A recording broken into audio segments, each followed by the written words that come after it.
This is a Miami Sports Music Podcast Network production. This is Clock Blockers, home of the #1 Miami fan morning show. Let's go. I know the whole city rising. A little early, it's a bit surprising. Business moves, now we enterprising. Switch it up, now we improvising. Go to get in the winter column. Whole squad been trained to go. Fizz for life, we throw the foe. Singing this just to welcome bro. What is going on, ladies and gentlemen? It is your boy, Stephen D, right here on the Miami Sports Music Podcast Network. What's up, man? It is Thursday, January the 5th. Should be a fun time. Should be good times. Good morning to my Finlaws and my family right here on the #1 Miami fan morning show, Clock Blockers. How's everybody doing this morning? Hope you all are doing well. Got a big show lined up for you today. Got a king-size show lined up for you today. Should be a really good show. Super excited about it. Make sure you guys follow Stephen D SKPL on all social media platforms at Stephen D SKPL. Spread kindness, positivity, and love. And love. Sorry. Watched Will Ferrell the other day. Now I got it all up in my head. Step Brothers. Did we just become best friends? Yep. You can follow Miami Sports Music on all social media platforms too, at Miami Sports Music everywhere, except on Twitter, where it's at MIA Sports Music. Hey, I want to remind you all to hit that like button and subscribe to the channel if you haven't done so already. Hit the like button, hit it, tap it, tap it, tap it. There we go. Adam Sandler, Happy Gilmore, tap it. Just send it to its home. Tap it. And subscribe to the channel. Make sure you guys do that. Hit the like button, tap it, and subscribe to the channel. It's free. It doesn't cost anything to do those things. Would love to see you guys tap it, that like button, and subscribe to the channel. You want to help the channel grow? Well, there's a couple different ways you can do that. First way, sign up, become a member, If you enjoy the content that you see here on a day in, day out basis, understand that what we're trying to do here, we're trying to do something big. And,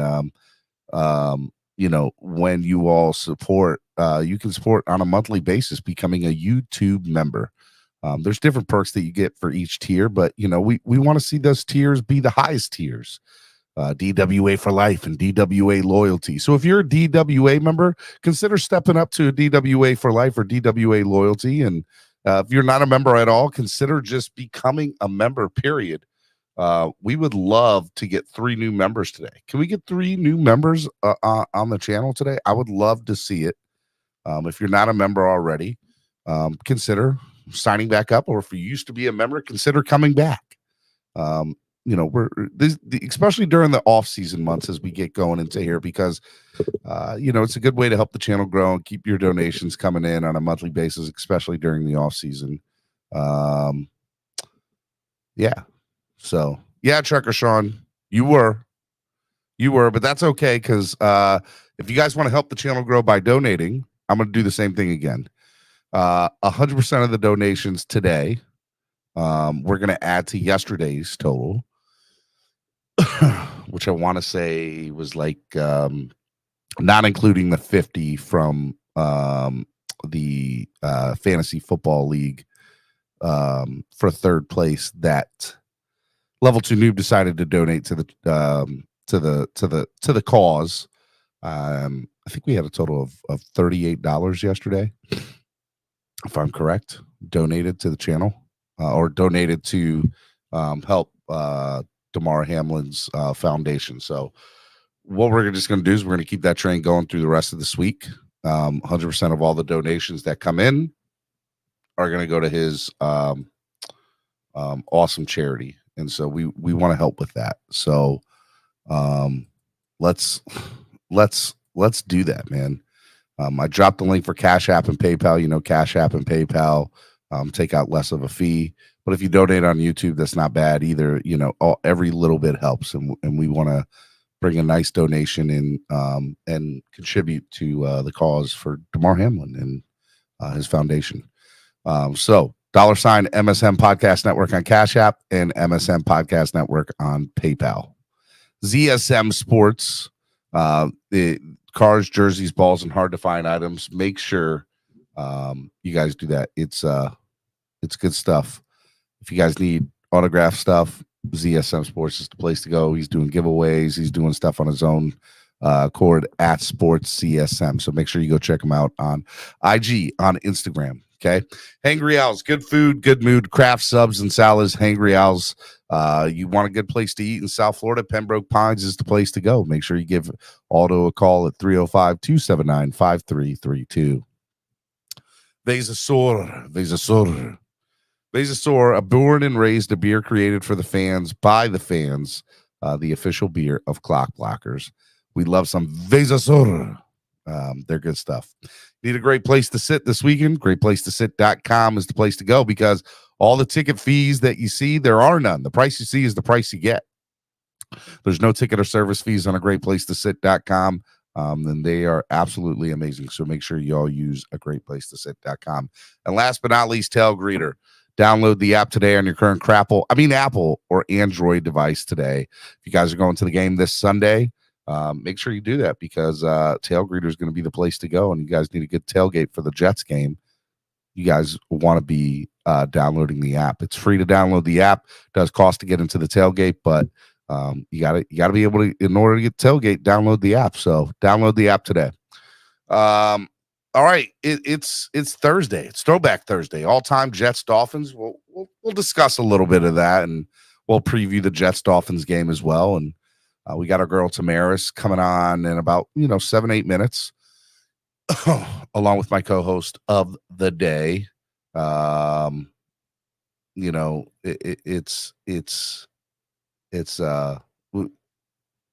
We got my man Cameron coming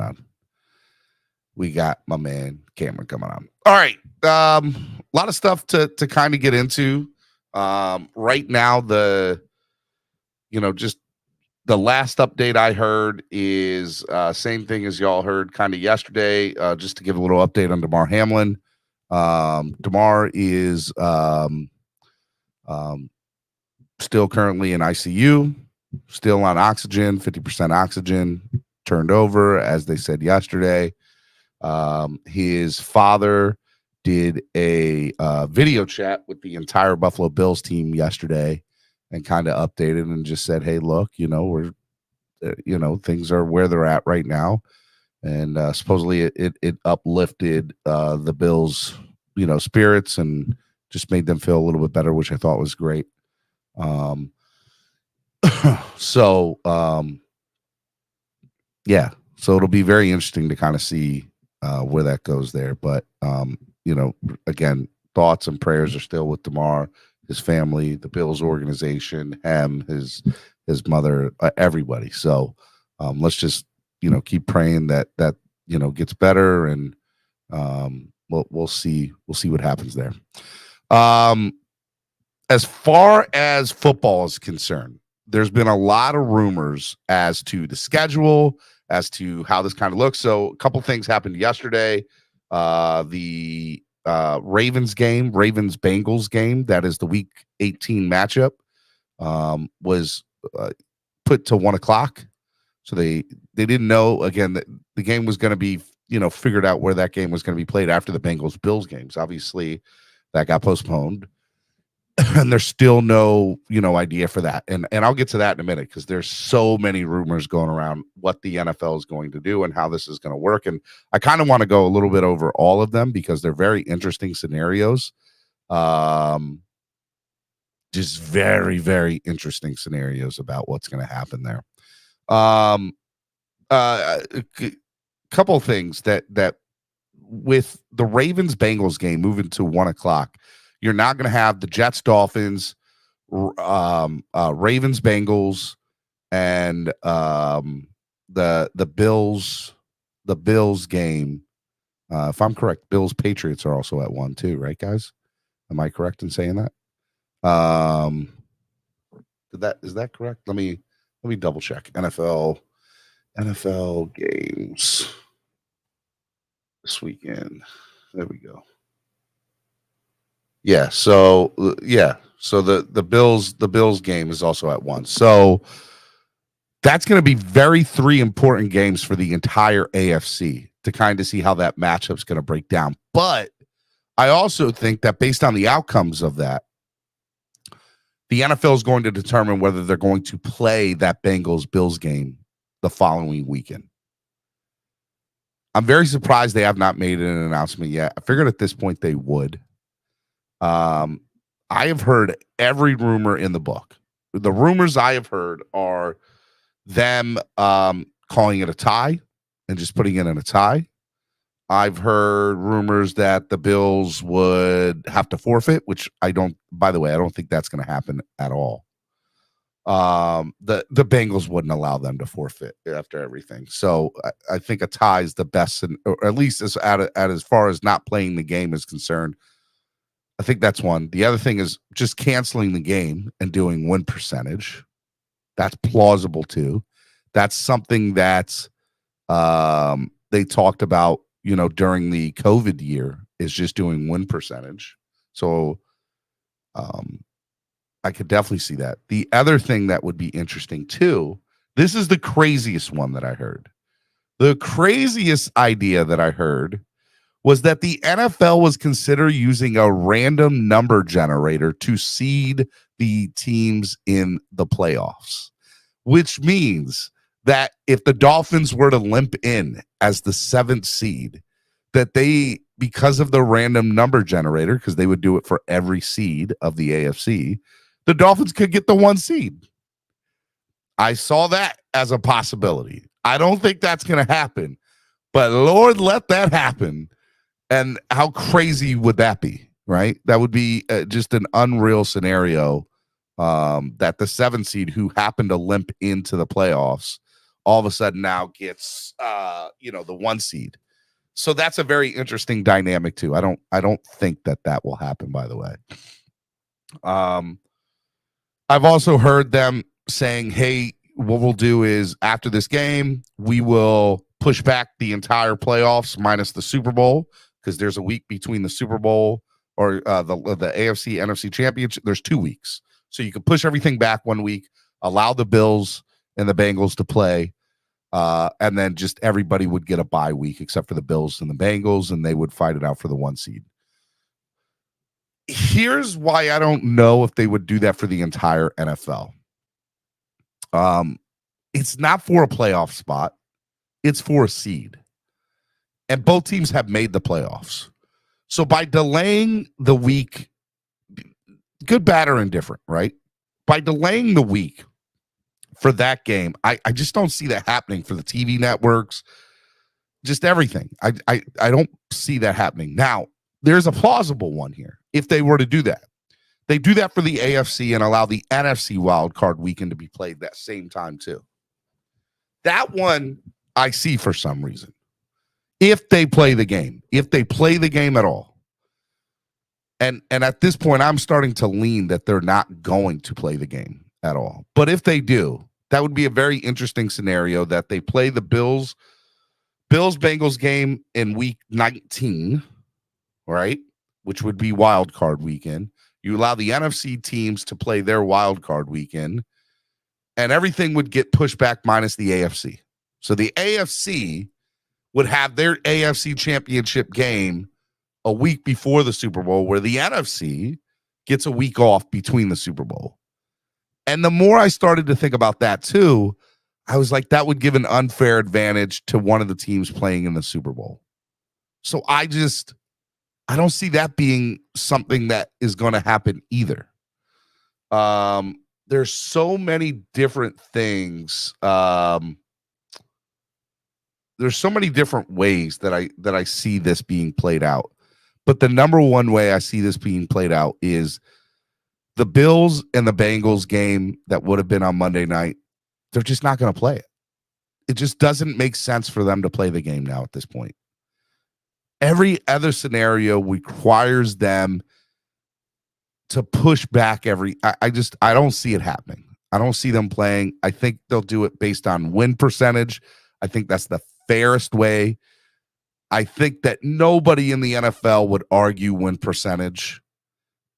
then you do the win percentage and you keep the seeding the way it is. The random number generator for the seeding of the playoffs, stupid. Just stupid. No way they should do that. Because it just wouldn't be fair that the Dolphins would have a chance at the number 1 seed when they barely limped into the playoffs, or the Steelers or the Patriots, whoever gets in, right?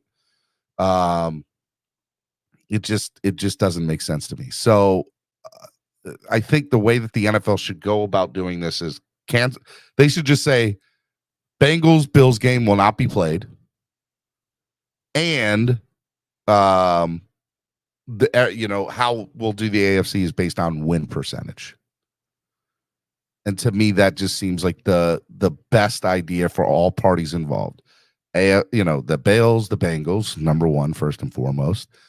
And then obviously the rest of the AFC. Because I don't see anybody complaining about win percentage. I feel like that, okay, if that's what it comes down to, so be it. Nobody's going to complain about that. And if you do, you're just complaining to be complaining. Whether it's your seating, whether it's how you get in, whatever it is. There are some people that do think that every team should play 17 games. I'm not of this mindset. I believe that the Bills and the Bengals game should not be replayed. Just let bygones be bygones. Call to, And here's the other thing, too. The other thing that I think wouldn't be a horrible thing for the NFL to do would be them to say, okay, we'll just do a tie. And then you don't have to worry about win percentage. You say, okay, both teams get a tie. You can't say both teams get a win. You can't say one of the teams gets a loss, because the Bengals or the Bills would never allow either team to accept the loss, the other team to accept the loss. They'll say they'll take a tie over a loss. So you either don't play it with no rescheduling, or a tie is possible too. But they're not going to say a tie because then the Ravens-Bengals game would be considered meaningless. So whatever decision is going to happen, in my opinion, is not going to be announced till after all the games this Sunday. That's what I personally believe. I'm just waiting for Cameron to get on so that we can do our celebrity NFL picks. So it'll be very interesting. Marquez says, Steven, a tie and the outcome of the Ravens game is now meaningless. Yes, 100%. But they moved it to 1:00 yesterday. And that one of those 1:00 games are, they mean something. So, and somebody had said, well, that just tells me that they're, hold on. I'm texting Cameron at the moment, trying to figure out where he's at. They're like, well, that just tells me that they're going to reschedule the Bills Bengals game. No, I don't think it does. I just think they're not going to announce it till after the game. And so it allows for everybody to play their starters, and that's what I think is going to be the case. 100%. 100%. That was the other thing too. So the other thing I heard too is that they're going to do a coin toss. That was one I hadn't heard from anybody except like other YouTubers saying, or not just YouTubers, but content creators, that the NFL would consider doing a coin toss to determine seeding. Again, anything like a coin toss or random number generator to consider seeding, I think people would be in an uproar over that, and they should be, no matter the situation. It'll be very, very interesting on where that goes and where that's at. All right, Miami Sports Music's #1 Miami fan morning show, Clock Blockers, right here on the Miami Sports Music Podcast Network. We're just waiting for Cameron to get on, and we're going to do our NFL picks of the week. Well, we're so we're just waiting. Okay.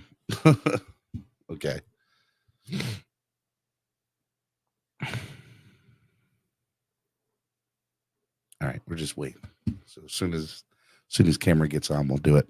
If you guys want to put anything in the chat of anything I just talked about as far as the seeding is concerned, I'll definitely elaborate more on it. Mark K says, Steven, Chiefs get the 1 seed if they win on Saturday. Chiefs get the 1 seed if they win on Saturday. If the call for the Bengals game is a tie, then the Bills have no shot at the number 1 seed. Plus, what happens if Ravens beat the Bengals? That's why we're not going to get an announcement till after the game on Sundays. After the 1 o'clock games. They will not announce anything till after the 1 o'clock game on Sunday about the Bills-Bengals game. They're just not going to. It does not behoove the Dolphins to do that at all. Or the Dolphins. It does not behoove the NFL to do that at all. In any way, shape, or form. And if the Ravens beat the Bengals, if I'm correct, the Ravens get the AFC North. But see, that's where the game being played makes sense. If the Ravens win, the Ravens, in theory, would have an opportunity to win the AFC North, but then you're going on team winning percentage, right? Because there's one less game that the Bengals played. So are you not giving the Bengals the AFC North because they weren't allowed to play that one other game? That's interesting. But I don't know if the Bengals would fight it. I don't know if they would fight it from the NFL. I think fans would be upset. But with everything that happened, I don't know if the Bengals would raise that much of a fuss with the league. I think they'll accept whatever decision comes down. But if the NFL says, no, we're not going to do this because we don't want there to be an uproar, that'll be interesting. That's where the game does get played in week 19, quote unquote, right? And then you push everything back 1 week. But it'll be very interesting. It'll be very interesting. Stephen D, how does this affect fantasy football? For example, I was in the playoffs. My whole games would have hinged on Joe Mixon and Jamar Chase performance. Man, hey, look, fantasy football people, I ain't got no answers for you, cuz. I think the way that it worked is it's a week by week thing. So it does not help or hurt. It does not help or hurt your fantasy. It might hurt your fantasy if that's who you had.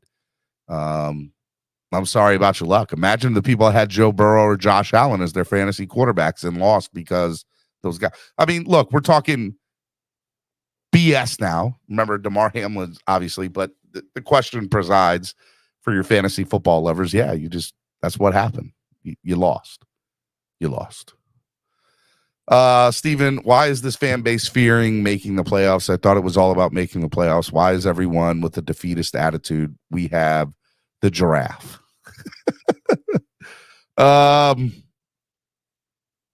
Cap, I think that fans are a little hesitant about the playoffs because, look, nobody wants to have what happened in Pittsburgh a few years ago, or nobody wants 62-7 again. We don't want to get into the playoffs and then all of a sudden get murdered in the wild card weekend because you might as well have not made it. And I understand that thinking and fear. But look, that's why I said this year for me wasn't just making the playoffs. It was making the playoffs and getting a win in the playoffs. And in order to get a win in the playoffs, you have to make the playoffs. So I want to make the playoffs. I'm sure we're going to talk a little bit more as we do the weekend picks here in a minute, but in order to even have a chance to win a playoff game, you have to be in the playoffs. So that's where this is at, right? I think the other fear of it is we win a playoff game. Does that allow, if Tua's the guy who gives us a playoff game, does that mean we're stuck with another year of Tua Tagovailoa? And I think some of the fan base is scared of that, and they should be, right? They should be. So I love the guy. I got personally nothing against them, but do we want to go through another year of what we just went through? And to me, the answer is what a roller coaster and very emotional and stressful year this has been. So I think that's the answer. I think those are the two answers. People don't want another year from Tua, and people don't want to get killed in the first round of the playoffs. You might as well not made it. And that we feel, just based on how horrible this team has played the last 5 weeks, what's the point? Let's just shoot ourselves and be done with it. And I understand people feeling like that. But I also understand that in order to win a playoff game, you have to be in the playoffs. So you got to give yourself a chance there. And anything can happen any given Sunday. So it'll be interesting. Level 2 News says the Bengals will be credited with a win. They were ahead of time at the suspension. Nope, they will not allow that. Bengals won't accept that for the Bills. They won't do that. They won't do that to the Bills. Steven, if the Bengals lose to the Ravens because they swept, the Bengals would be a half a game ahead. And by not playing the Bills, Bengals tie screws the Ravens.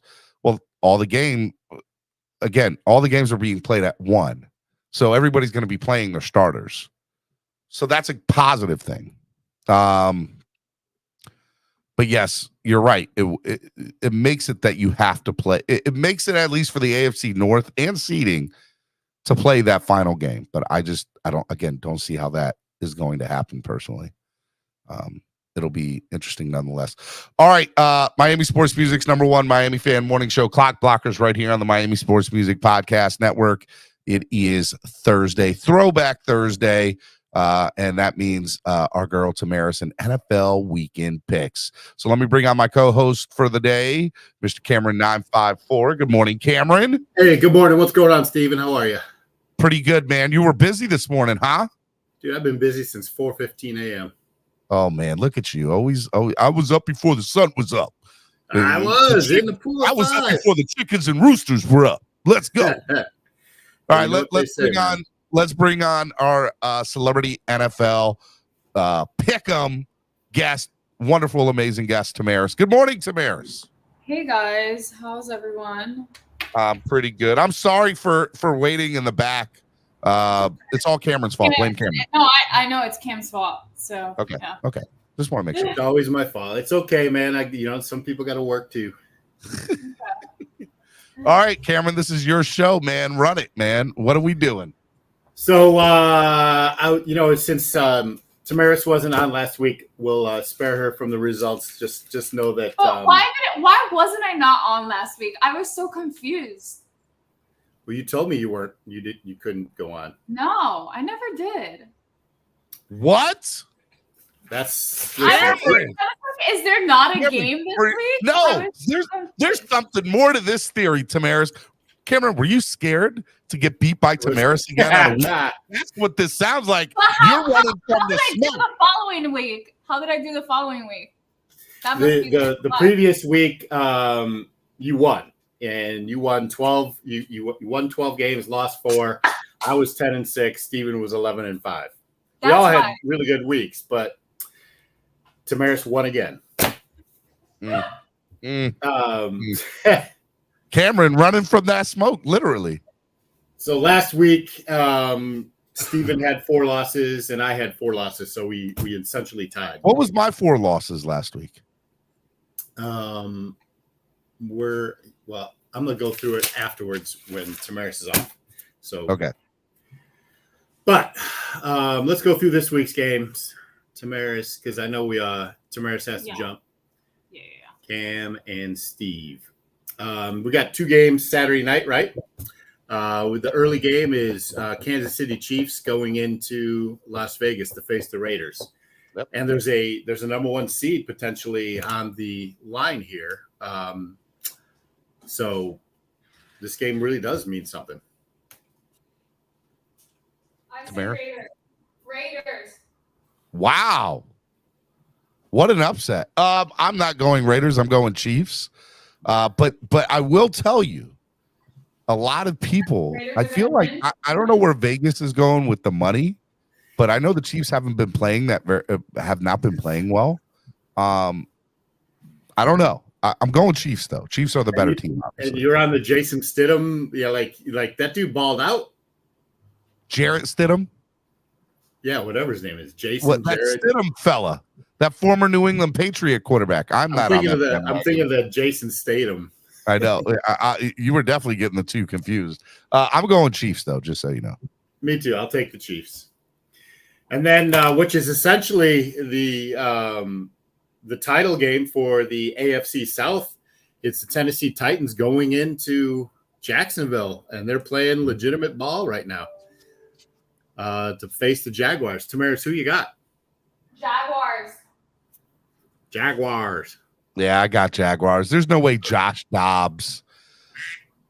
By the way, it's a joke that Josh Dobbs is starting the game for the Tennessee Titans, and they have a chance to win the division. But yeah, I'm going Jacksonville Jaguars at home playing Joshua Dobbs. No, thank you. I'm taking the Jaguars. And by the way, I think the Jags will win by a lot. So Vegas is kind of like on your side there because they're giving Tennessee 6 points, which I think is a lot considering Tennessee is a playoff proven team. But to your point, they're starting Joshua Dobbs, who didn't play didn't play badly last week. And going back to the Raiders-Chiefs game, just coincidentally at home, the Raiders are getting 9.5 points. Oh yeah, the Kansas City's going to kill them. Yeah.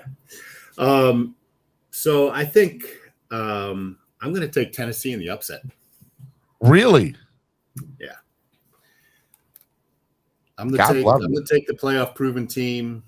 I mean, look, Derrick Henry obviously in Jacksonville makes it's going to yield some results, especially with Jacksonville's questionable defense. But it's Josh Dobbs. I can't bet for Josh Dobbs. Like, there's no way Josh Dobbs gets the W in Jacksonville.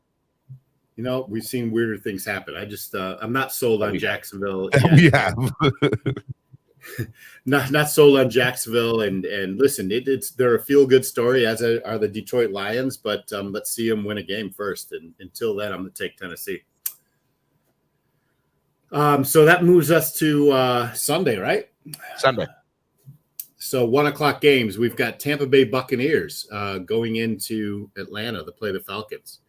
Atlanta's got nothing to play for. Buccaneers have all but clinched, right? They clinched last week against Carolina. For playoff spot, they're playing for seeding. Correct. Buccaneers. Tamaris, who you got? Buccaneers. Are you in the bathroom or something? I can hardly hear you. Sorry. Don't call her out. I'm just doing stuff. Okay, guys. Sorry. Yeah, I know, Cameron. You leave Tamaris alone. I am not going Tampa Bay. I'm going Atlanta on this one because I think this game is irrelevant. I think it means nothing, and Atlanta wants to finish their year out on a W. So I'm going Atlanta with Desmond Ridder at quarterback for the Falcons at home. Yeah, I'm with you on that. I'll take Atlanta just because I hate Tampa Bay and Tom Brady for no other reason. Don't be talking about our quarterback for next year. Dude, I said that all over Twitter last weekend. So speaking of our division, a big game, and it'll be interesting to see how the Buffalo Bills come out and play against the Patriots. Buffalo wins, and then all we have to do as Dolphins is take care of business, right? Mm-hmm. Yep. Patriots are playing for their playoff lives. They win, they're in. Bills are 7-point favorites at home against the Patriots, which to me I think is a lot. Tamaris? Bills. She's not wrong. I mean, look, Buffalo is going to be playing their starters. Josh Allen's going to be playing. I think they're very emotional with everything that's happened with Demar Hamlin. But I think they want to win a game for their brother. I think that Buffalo's going to win, and I think they're going to win big because they're just in this emotional state right now. And people are like, that would hurt them. And I'm actually thinking it's the opposite. I think this team's going to come together for it and just be zoned in and just ready to play. Listen, I don't think New England's good at all. The only saving grace on that team is their defensive secondary, and is what they've had 8 returns for touchdowns or something, which is crazy. Correct. Yep. Like, that's a mind-boggling number because Wack Jones is trash. They listen, as shitty as Dolphins played last week, with third stringers all over the place, they needed a miracle to beat the Dolphins. Like, I think they're just not good. So I'm going to take Buffalo by 17. Speaking of not good, the Bears are hosting the Vikings. Justin Fields is not starting, but the Vikings do have the opportunity still to get the number 2 seed, which comes with home field advantage. So they are playing for something. Tamaris? Vikings. Yeah, I'm gonna go with Tamaris on this. Minnesota is gonna kill Chicago, especially with no Justin Fields. So Minnesota by a lot. Nathan Peterson is getting the start for the Bears. Yeah, the Bears. They're gonna lose. Tells you everything. They might be the worst team in the NFL. They might be. We got Baltimore Ravens facing the Bengals. Again, a lot on the line for these two teams in terms of seeding goes. What is it again? Sorry. The Bengals. Hey, real quick, breaking news. Bengals. Great news, this is from a lot of reports. Demar Hamlin is awake, and he's showing signs of improvement, according to teammate Kier Alam. I believe he's a safety. I could be wrong, Alam. But Demar Hamlin is awake, according to sources. That's awesome news. Awesome news. Go ahead. What was the game? Cincinnati hosting Baltimore. Cincinnati hosting Baltimore again. This game is potentially for the division. We don't know what's going to happen with the Bills-Bengals game from Monday night and how that'll be resumed. Yeah, I'm gonna go. The Ravens don't have Lamar. Correct. And I think Cincinnati's going to win. I do want to state, I live here in Baltimore, and there's a rumor going around that Lamar Jackson is good enough to play and that he's not playing because he doesn't want to jeopardize his future contract with whatever his next team is. So good enough to play with a knee brace.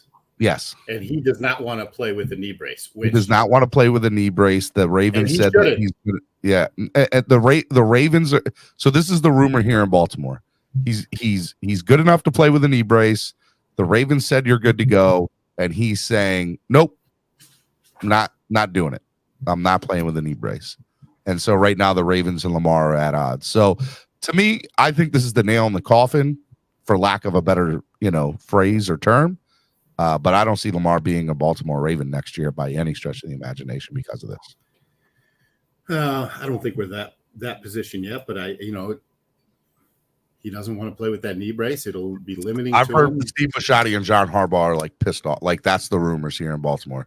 Steve Bisciotti and the owner of the Ravens, and John Harbaugh, the head coach, are like furious with him because of this. But do you blame the player? No, I don't. I think he has every right. If I'm not comfortable playing with a knee brace, because I have no problem with it. And he's gonna get the bag. He's gonna get a contract from somebody. But yeah, I mean, so that's what I'm hearing out of Baltimore here. Yeah, it'll be interesting. That'll be one of the probably premier storylines in the offseason for sure. Yeah. 100%. All right, moving on. Houston Texans going into Indianapolis in a who cares game.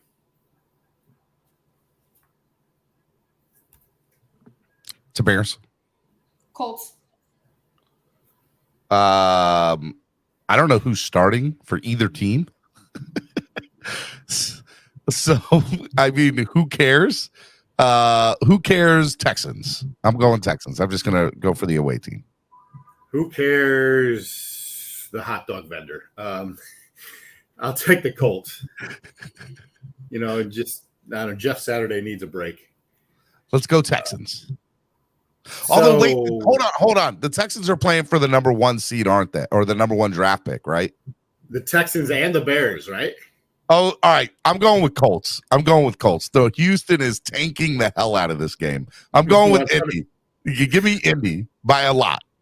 100%. If Houston loses and the Bears lose, then Houston gets the first round pick her first pick because of the tie that they had earlier in the season. I'm going Indy. Going Indy.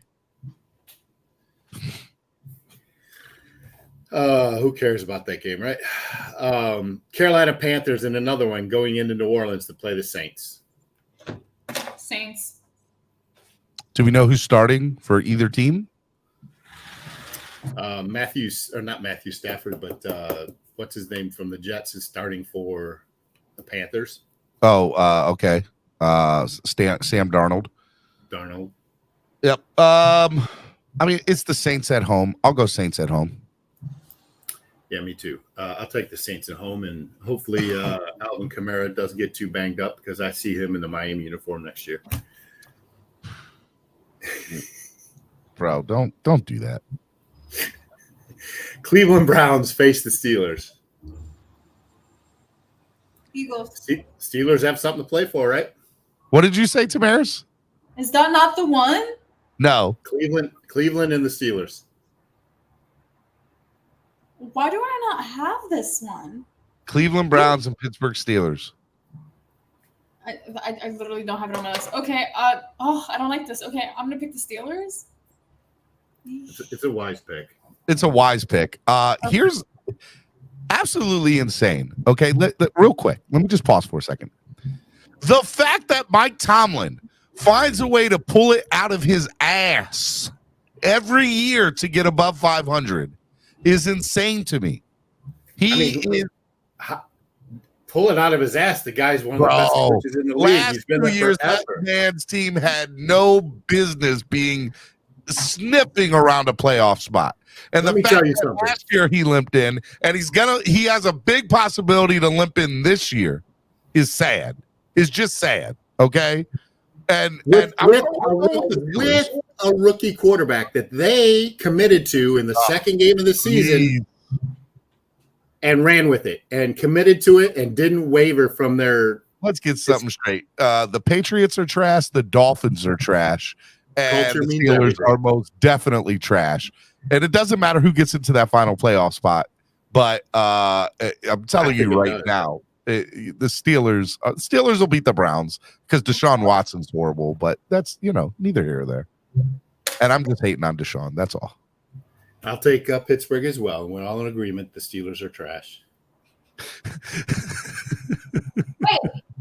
Wait! You guys just told me I did a good choice, and then it's a trash team. We all picked the same team. We all picked the levels of trash. Team, okay, so okay. Tamaris, the trash can with Pittsburgh is only filled up to here. Yes. With Cleveland, it's filled up to here. Yes, 100%. Isn't that great that I have a trash can that is exactly like the emoji? Was so right on cue, by the way. This is just like the emoji?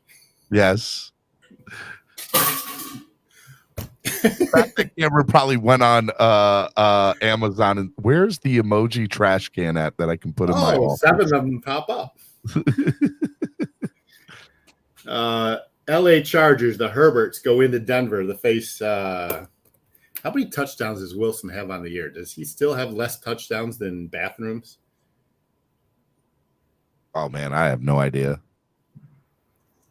Tamaris, who you got? Chargers visiting the Broncos. Chargers. Smart choice. Justin Herbert. But what do they have to play for? The 5 and 6 seed, right? Can they even improve their position? I don't think so. So the Chargers might not be playing any of their starters. I want to go Broncos because the Chargers I don't think are playing their starters. I could be wrong about that, but I don't think they are, which is why they're playing at 4:30.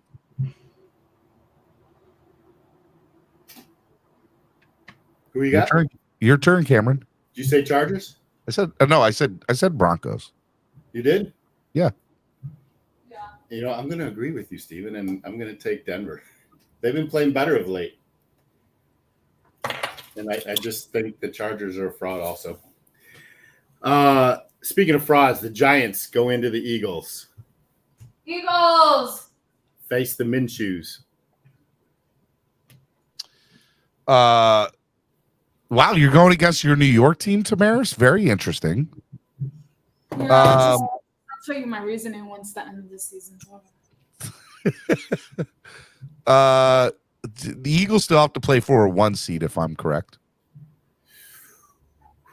I'm going to go with the Eagles. But man, you know what?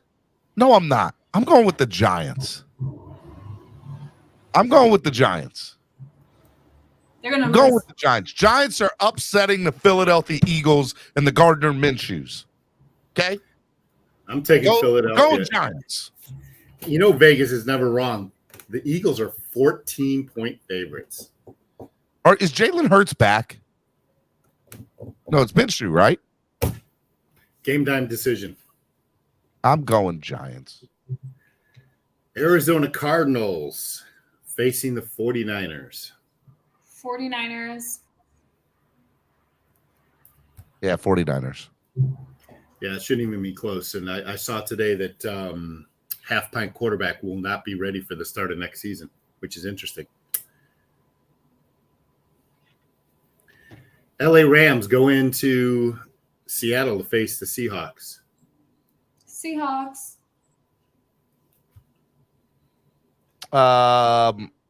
Yeah, Seahawks. Going Seahawks. Guys in the chat say Hurts is playing. Starting. If Hurts is playing, then screw it. I'm sticking behind my Giants decision. But I mean, I already wrote it down. There's no switching now.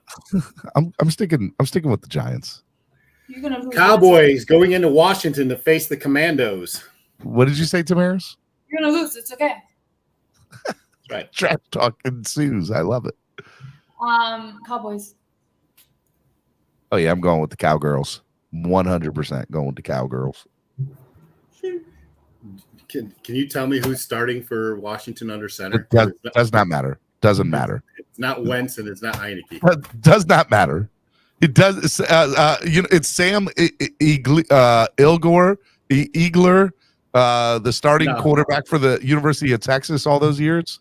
No, Texas he plays in he plays for the Colts. The Colts. Oh, he's starting for the Colts this weekend, isn't he? Or is it Sam Howell, the University of North Carolina product, who's starting for the Washington Commanders? Yes. Sam Howell. It does not matter. Cowboys are going to kill them, and that's what's going to happen. Okay, that's all you need to know. Listen, Doesn't matter. I'm going to take Washington because I want to see Dallas fans. New mascot. Oh, it's horrible. It looks Captain Tutty, dude. He looks like something from like one of those murderous pig movies. Like, it looks so bad. Captain Tutty, dude. He looks straight out of the like he was a Cabbage Patch Doll reject. No doubt, bro. He looks so bad, and he looks scary. Like, he could give people nightmares. Listen, Dallas is not good against the run, and Washington's going to run that ball right down their throat. You watch. No doubt. I'm going Cowboys. So, in an exciting game, the Lions go into Green Bay to face the Packers. Can they slay the Giant?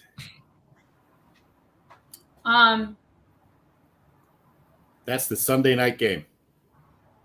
Why do I not have this? This is so annoying. There's 2 games I don't have. What are the 2 teams? Detroit Lions go into Green Bay. Oh, Green Bay. This is a very interesting game. The Lions could be eliminated by kickoff. I do not like that the NFL chose the Sunday night game to be this game. I think this was the wrong pick for the simple reason that the Lions could be eliminated by kickoff. But if the Lions get the help that they need, this has the potential to be the game of the week. And I understand why they did it. I just don't like that they did it. If Detroit has something to play for, then I'm going Detroit. I think Detroit is going to shock the world and get into the playoffs. If Detroit has nothing to play for, then I'm going to Green Bay. And that's how I feel. You got to pick one now, though. No, that. Yeah, there's not like an option. Tamaris Like, pick Green Bay. Who do you got, buddy? who do you got? Like, what team? What? You're not going to gang up on me. I'm going Detroit, and I'm sticking with it. Okay. Detroit, Rock City. All right, I'm taking Green Bay. Let's go, the winning team. That's right. And so that brings us to our 1 o'clock hometown matchup. Miami hosting the New York Jets. Miami. You know, Steven? I don't like that I have to pick this game. Dolphins have lost 5 in a row. This is the worst collapse in franchise history, minus the 1993 collapse. Or the 19, what is it? Was it 93 or 97? I forget which one it was, whatever it was. Or 91. It was 91, 93, or 97. Pick a year because they all sucked.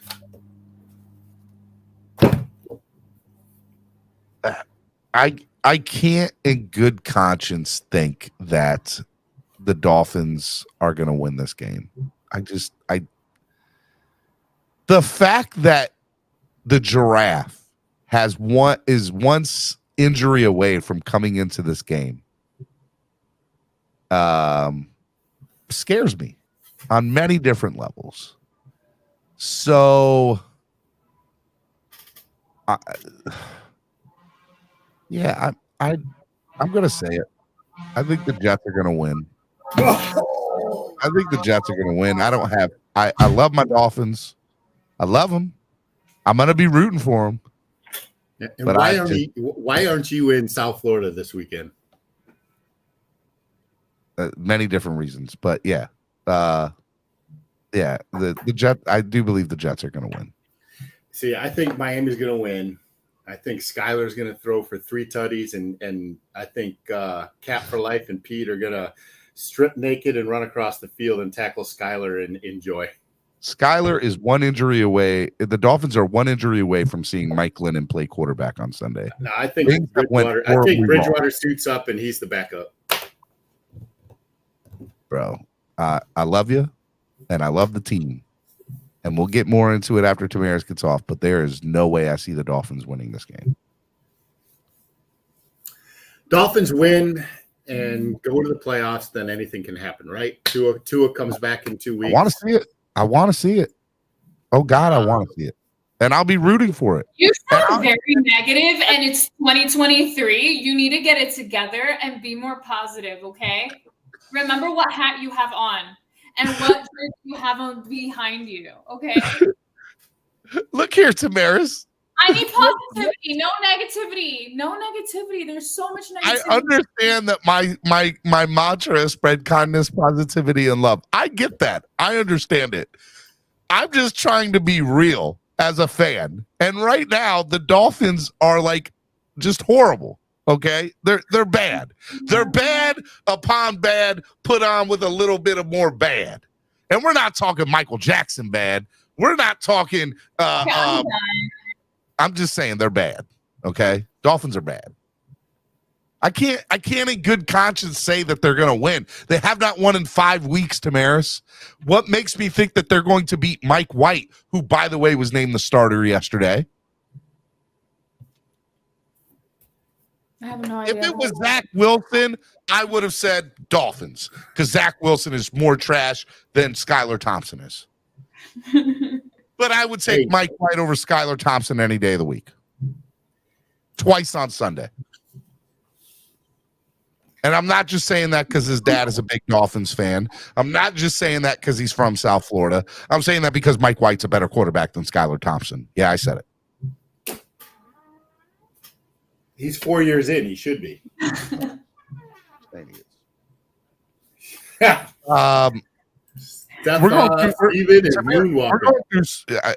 I'm just trying to tell y'all. Look, they're like the Jets haven't scored a touchdown in 2 weeks.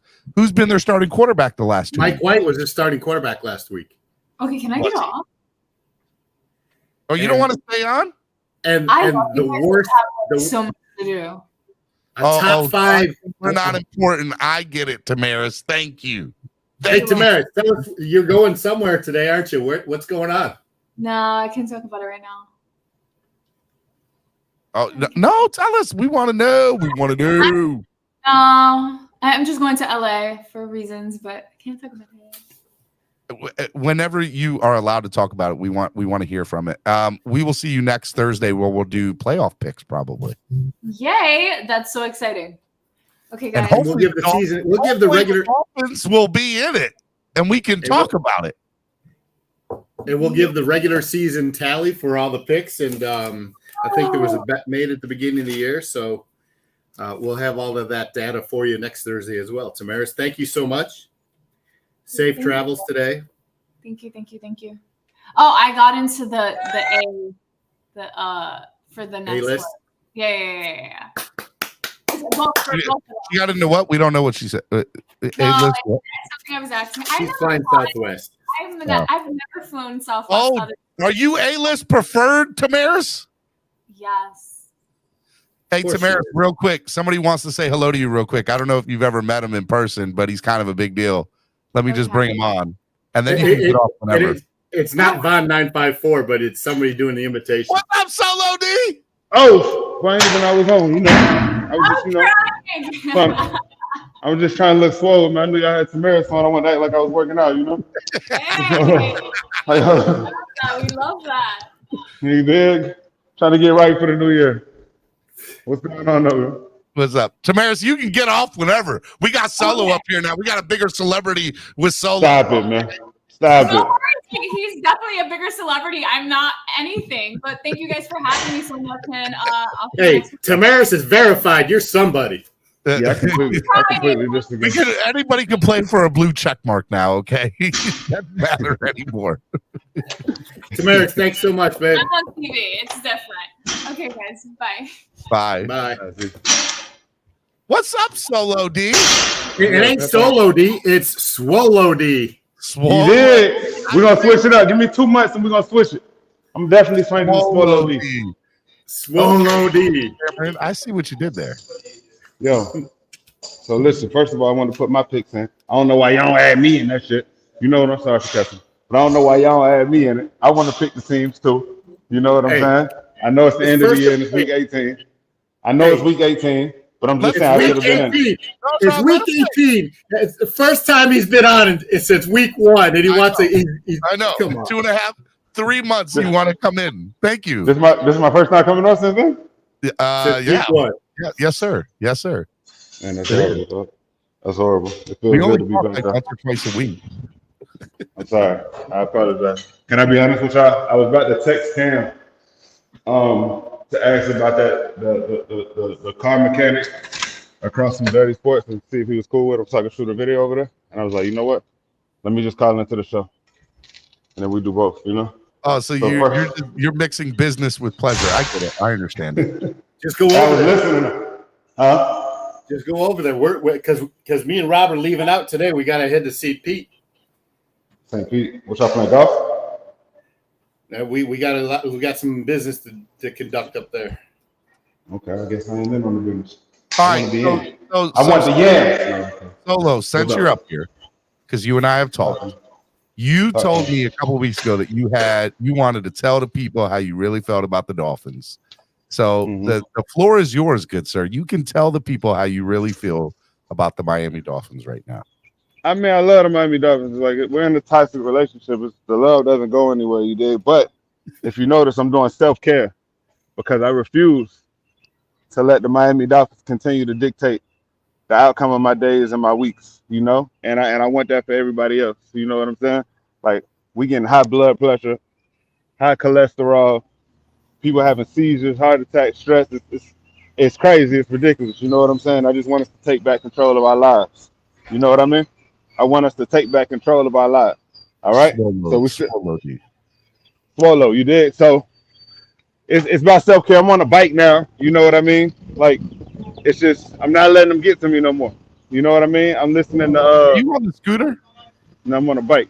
I've been listening to Britney Spears and Mandy Moore and Christina Aguilera. You know what I'm saying? Like, I'm on a peaceful vibe, bro. And like, I refuse to let anybody take me out my zone. and that includes the Miami Dolphins. You did. So I've been thinking, Steve is really talking about, I said that the NFL is rigged. That's something I've been feeling for the last 10 years, but I tried to ignore it. You know, you try to lie to yourself. But I'm starting to think the league is turning into WWF, or it's always been that, and we just didn't want to believe it.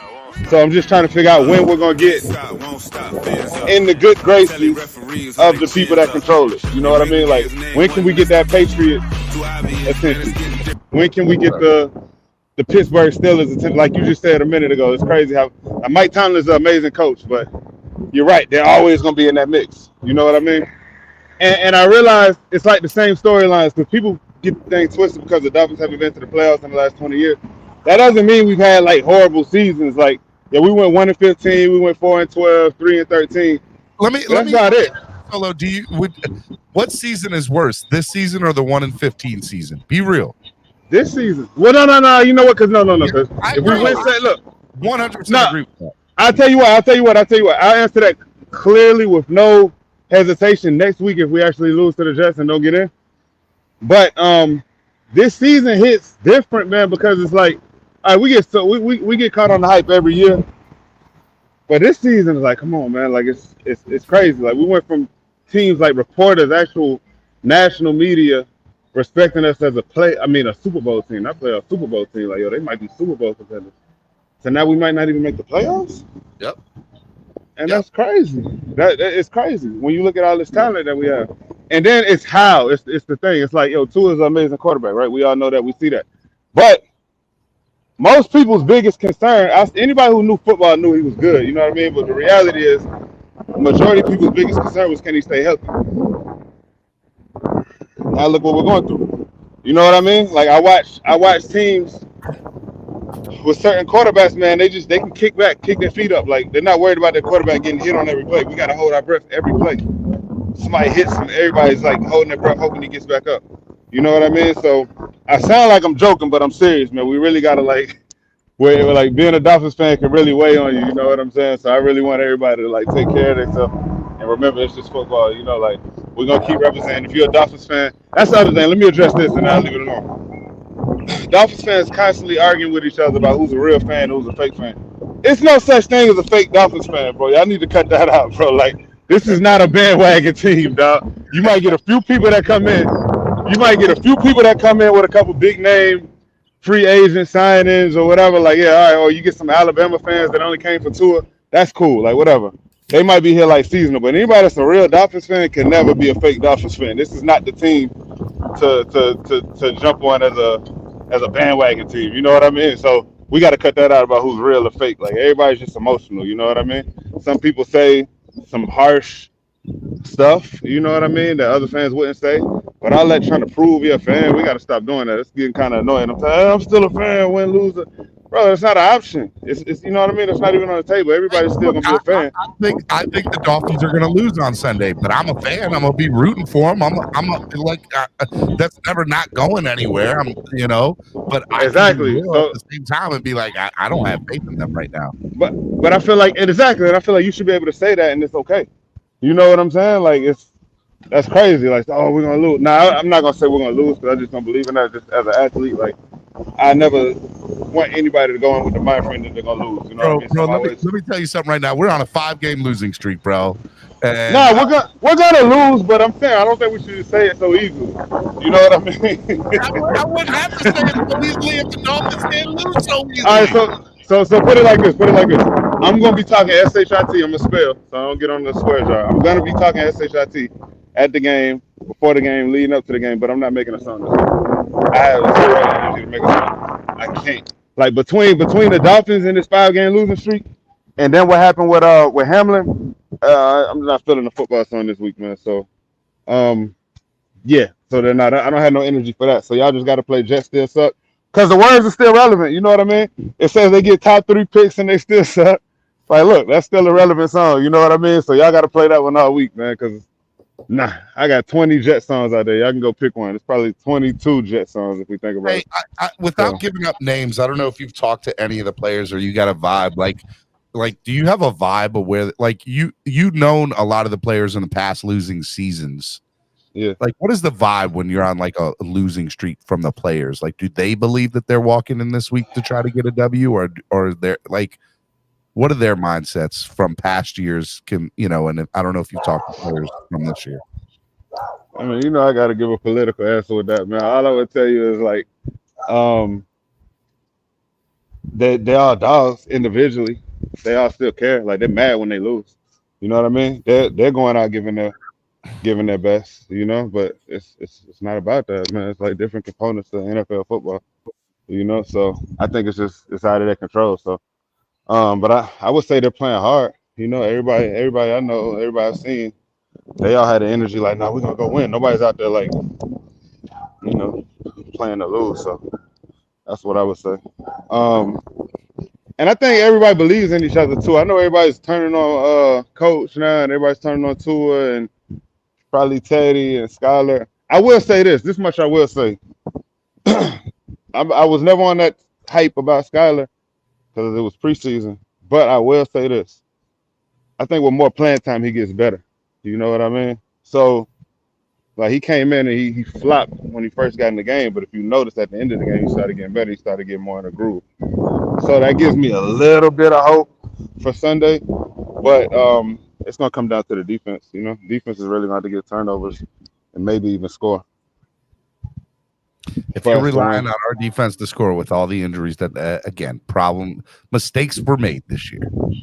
Now, if the Dolphins don't get in, are you like, is everything on the table for you, like, as a fan? Like, you can do whatever you need to do to be better. I mean, what else can we do? Like, bro, like, who didn't think this was the year? Even if not Super Bowl, at least close. Like, contention. Like, what else can you do, bro? Like, they did everything. Yeah, injuries you can't help, And, like, you would want to believe that even, I'm a big next man up person, especially, like, with an underdog mind frame. If you get an opportunity to get on that field, you're supposed to go crazy. You know what I mean? But it's not happening like that, bro. It's not happening. And I hate to do this, but you do have to blame the referees. That's why I said what I said. Like, you don't understand how much that kind of stuff can change the momentum. You got some flack in the fan base that you made a song that you were blaming the referees. Nah, straight up. I'm cool with flack. It is what it is, But I mean what I said for sure. Like, that was crazy. And that's why I said it. On that song, I said, it's in just about my team. I even put clips from other teams in there. You know what I'm saying? I was watching the Redskins game that week. And that last play, I think they were playing the Giants or something like that. They seeded them too. So I'm not a Redskins fan or a Commanders. I'm not. So, nah, it's serious, bro. Where's Vince McMahon at? Vince McMahon, shout out Vince McMahon, bro. That's one of my favorite people ever. But he was open to it. Everybody knew wrestling was fake. Not fake like in the sense of the wrestlers, but fake in the storylines. I can't believe that the NFL is rigged like that. I'm sorry, I just don't believe it. We don't want to believe it, bro. Like, what? It's the same teams every year. Like, realistically, what do you think's about to happen right now? Who do you think's gonna win the Super Bowl right now? Realistically, if we've been real.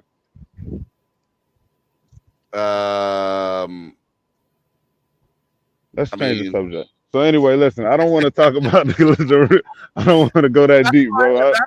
This is why I don't call in the show, everybody, because I don't know how to talk politics, man. That's why I think that the Steelers are getting into the 7th seed, because the NFL wants to see the Steelers in. 100. That's what I'm saying. This isn't football anymore. Like, it's not about talent right there at that point. That's what. Get me off the show, bro. You know what I mean? I'm not trying to bust nobody's bubble. Listen, man. Why are you silent, Cameron? Like, you don't you're not. He knows, bro. He knows I'm controversial, bro. I don't even know why you added me in. I was just calling. Yo, bro. Whoever was mad about the referee song, bro. It is what it is, man. Like, those games, you take that away in that Chargers game, that the roughing the pass on Jalen, that changes the game. You take away, I can't even think back, but there was so many calls, man. Even when they took that, just one of those games goes the other way, we're already in the playoffs, and it's not even. This isn't even a. But it didn't, and you got to deal with what we're dealing with, and that's the NFL.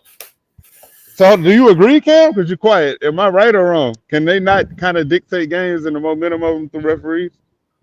Of course they can. I mean, is that the reason why we're 8-8? No. I think it is. I think that Jets game, come on, bro. They took Teddy out. Even in the Vikings game, it was a bunch of controversial calls. a lot of those games. 49ers whooped our ass. Easy.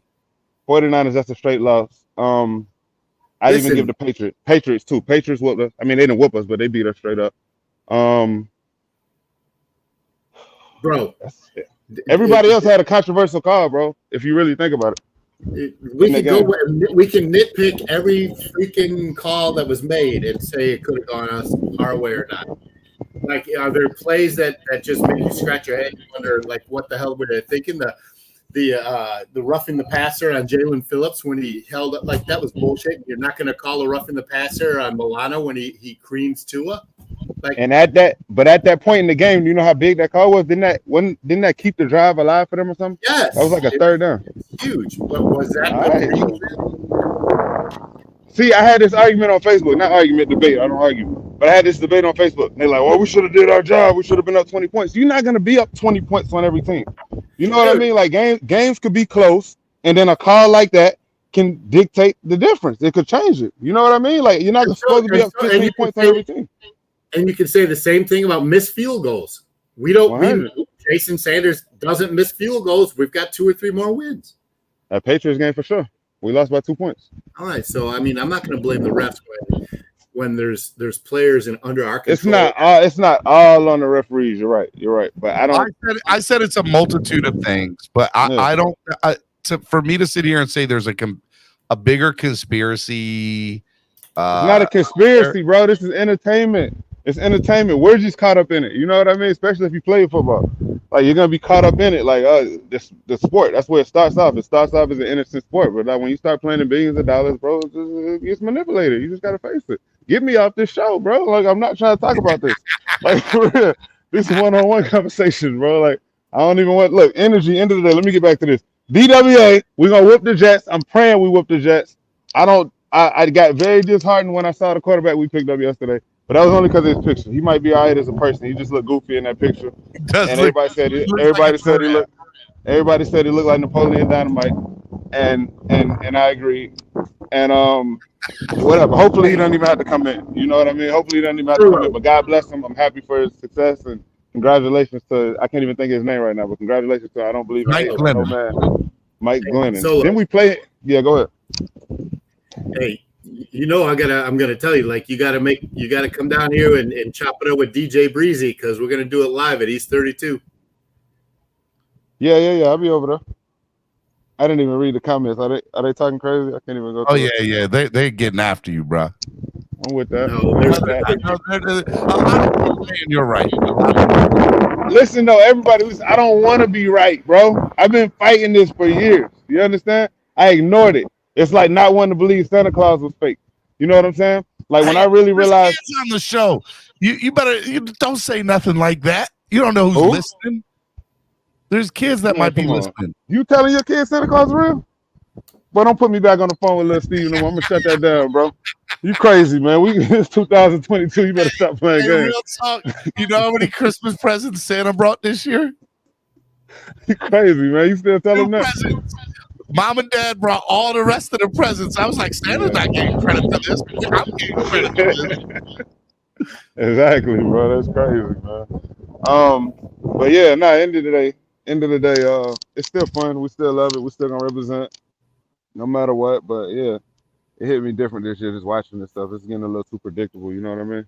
And that's the point I was trying to make. I think you cut me off. We had bad seasons. Well, everybody talks about this 20-year stretch, but how many, and maybe we could do the research on this, how many out of those 20 years were we close? Like, in the last 2 games, we needed to win one or win playoffs twice in the last 20 years, bro. No. I'm not talking about the playoffs, but I'm talking about the actual seasons, because I'm talking about our franchise, like the organization. It's not that we're scrubs and we're getting blown out. And we're mediocre. We're mediocre. Exactly. We're like the definition of like a mediocre or average team. Because even when Tannehill was here, we were in the same situation every year, bro. The last 2 games, you needed to either win both or win one or something, and needed these people to lose. We're always in that mix for a wild card. You know what I mean? So we're used to this. Like, that's what I'm saying. This is like it's almost like a storyline, bro. Like, we're gonna be around the 8-9 wins every year. We're not really like a scrub team that's only gonna win 2 or 3 games.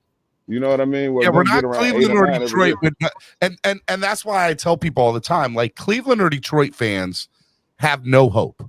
Like, every year they don't have hope. Dolphins fans go into the year with hope, and that's why it's much more frustrating. I think it makes it worse. That's true. That's a great point, bro. Expectation of hope that we're gonna do something this year. We got it. And to me, I tell people all the time, I would rather get blown out than lose a close game, because when you get blown out, you're like, the team sucks. It's whatever. Right. When you lose a close game, you're like, you go back to 4 or 5 plays, and you're like, if one of them was differently. That's why we're arguing about referees now. That's why we're arguing about referees. They're arguing about referees, or Jason Sanders missed field goal, or Tua taking a sack, or throwing an interception. But that's our story. That's my point. That's been our story. That's every year. That's even when Tannehill was here. That's when anybody you want to name over this 20-year span, bro. Like outside of those, the 1-15, I think we went 3-13, 4-12. Outside of those years, it was always something like that. You know what I mean? And for me as a Dolphins fan, that's why this year, like, let's say, all right, let's play this out for a second, guys. Dolphins make the playoffs. We go to Kansas City or Buffalo, and we get blown out in the first week. We might as well have not made the playoffs at that point, right? Nah, because hell no. At this point, we got as fans, we got to defend ourselves, bro. You and I were there in 2016, and we were down. Bring that up. I get cold thinking about it. Hey, so I get so upset and frustrated hearing this bullshit out of Steven's mouth, because we got a game to play Sunday. We get in the playoffs in 2 weeks. Anything can happen. Anything can happen. You're right. You're right. All right, so don't write your team off already, and we haven't even played Sunday. Bro, we're Mike White is the better quarterback on Sunday. Are you shitting me? He scored 9 points against the worst pass defense in the league. Oh my God. Mike White's the better quarterback on Sunday over Skyler, and everybody should. Who gives a shit? It's not just the quarterback, it's the team. Bro. Yeah. Not only that, but listen. I'm petty as a fan. I don't care about all the football shit. As a fan, bro, even if we got blown out against the Steelers that first round of 2016, we can still talk that shit. We got that one asterisk right there. Yo, we need to be able to say we went to the playoffs. Okay? If we're going to talk some shit for the offseason, we can talk way more shit by saying we went to the playoffs at least. You know what I'm saying? So, no, I'm not going to. No shit. You know we lived into the playoffs. And then when we get in there, anything can happen. And the NFL should do a service. The NFL's doing fans and teams a disservice by allowing 7 teams into the playoffs. We shouldn't even be in. There should only be 6 teams in the playoffs. Because shut up. At the beginning of the year, you were like, yes, it's the best thing. We should expand the league.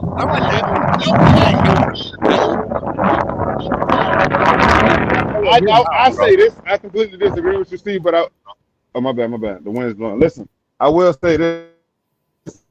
Where your mind frame is with that, I disagree. But as a winner, somebody with a winner's mentality, I hate that it's us that's getting this extra seed. Like, oh yeah, y'all only in because they added a seed to it. They added a seed. It is what it is, man. Like, we're gonna take it and run with it. Look, you never know. Like, and remember one thing: who did the 72 teams? Cameron, you can be frustrated with me, and that's fine. But the reality is, go back and look at last weekend in the NFL, last year in the NFL, and Wild Card Weekend. There were 6 games. Listen, let me finish my point. There were 6 games, and of those 6 games, only one of them was competitive. One. So we're talking about an extra seed that shouldn't even be in. Okay, and even when all it is an extra money grab. We talk about the NFL and what they'll do for money. Having the extra seed is just an opportunity for the NFL to have more money. I wouldn't give a damn. We gonna take that money and be a playoff team. What the hell are you talking about? Okay, all right, now let's have this discussion if the Patriots get it. No, hold it. It's us. We need it. I'll play the other side of the scenario. The Dolphins get in. At the end of the day, in order to even make a Super Bowl, you have to get in. So you're right. The Dolphins, in order to get to the Super Bowl, have to get into the playoffs. So give us a shot. That's all we ask for. Give us a shot. And that's what this is. I can play the others. I can flip-flop that. I'm good at flip-flopping. Y'all know that. But that's all. This is the Dolphins. The Dolphins make you do this. You know what I mean? Because, like, as sure as you just said that, give us a shot. Well, you need to get better cell phone service, Solo. Your cell service. You got that too, a The service. Oh, you couldn't hear what I said? No. All right, let me get out of here, man. Listen. Bottom line is this. We're hurt, but we're going to be all right? Don't let these people mess your whole week up. I do hope we can get that playoff seed, even if we get our ass with the first round, just so we can talk shit for the whole off season. All right? We got to be able to say that. We have to have arguments. Everybody has an argument. I am not the. If we get in, we need to win the playoff game for me to talk crap. Everybody has somebody either in their family or their friends that's like a Bills fan or a Jets fan or something. We need some shit to talk about. All right? We can't just keep getting quiet when they bring up the playoffs. All right? This is for the fans now. This ain't even about football no more, bro. Like, people got shit going on.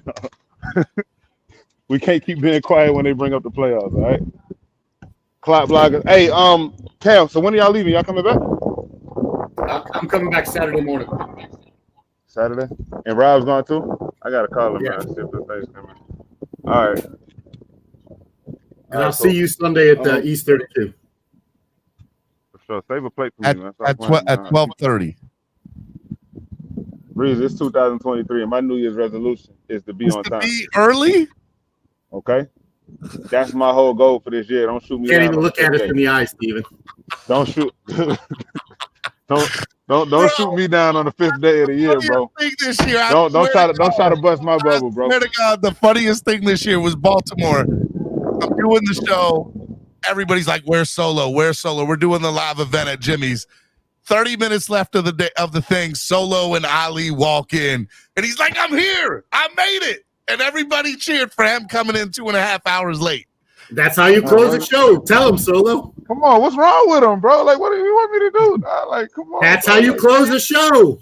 Meanwhile, Nick from Tail Greeter and I were. That was a fun night, by the way. That was a really fun night, wasn't it, Solo? That was a very fun night. Even though I came late, right? So exactly. You bring what the showstopper to close the show. Late. All right. Man, even Trekker Sean was there. He said, "Yep, it was funny." All right, Solo. I love you, brother. Be good, man. Peace, man. Love. See you Sunday. All right, Miami Sports Music's #1 Miami fan morning show, Clock Blockers, right here on the Miami Sports Music Podcast Network. Donate to the channel. Any donation that we get today is going to go towards Damar's foundation. We got no donations today, so send them in. No donations today. Send them on in. This is embarrassing. If we make the playoffs, this will put it back up. This will be the first Finns team that is playoffs giving up 400+ points on defense in 2022. And people want to talk about the offense and the quarterback, even though our offense is in top 5, top 8 in scoring offense. Even with I've said that Boyer's got to go. And it's not the personnel. I want to talk the Jets game. I do. And we'll get there in a second. Let me just finish this out. Yeah. If the Dolphins don't win a playoff game, I'm not even going to say don't make the playoffs. Don't win a playoff game. Where do you see the future of this team? Because there are rumors upon rumors out there right now that if they don't make the playoffs, that everybody's gone. McDaniel, Greer, like Ross is pissed. He's over it. Like, how do you feel about that as a fan? That Ross would be like, all right, everybody's out of here. Listen, I hate dealing with rumors, especially when it comes from Armando Salguero. Mm-hmm. And he's the only one that's been publishing that, and people have been taking off with it since, from there. Knowing what we know about Mr. Ross, it's absolutely feasible. Yeah, I agree. Could it be? Is it something that's a sound action? I don't think so. Listen, and you and Solo kind of touched on it a few minutes ago, and you brought up Mike Tomlin. You know why Pittsburgh is there every year? Because they have continuity, because they have a plan and they work through their plan over the years. Mm-hmm. Like, you cannot keep on shuffling the deck and thinking something's going to happen automatically. You've shown that, like, whether it's Cam Cameron or Adam Gase or Brian Flores or Dan Campbell, like, And how many offensive coordinators have we had during that time? And you got to have some continuity. You have a bright young mind in Mike McDaniel. Is he learning? Is he a first-year head coach? Do we question some of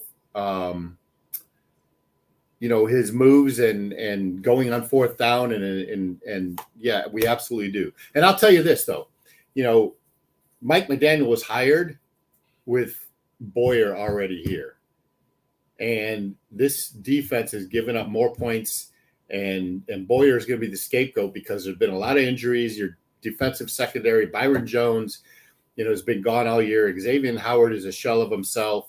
We're starting, undrafted rookies at key positions and expecting them to perform on a Super Bowl level. And that's just crazy talk, right? Yeah. And Boyer's going to be the scapegoat.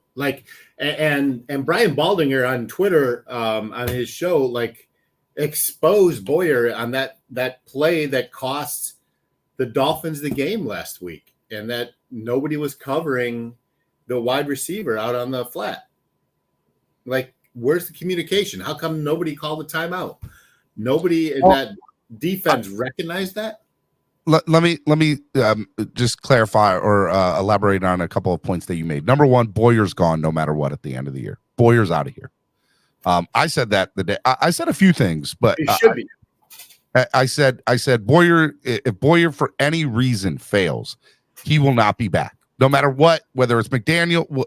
And let me stop you right there. And if Boyer leaves, it gives the opportunity for McDaniel to hire his guy, right? Yep. And then there's no excuses, because you can make the excuse that this defense is giving up more points than this offense is scoring, and this offense is scoring more points than it ever has.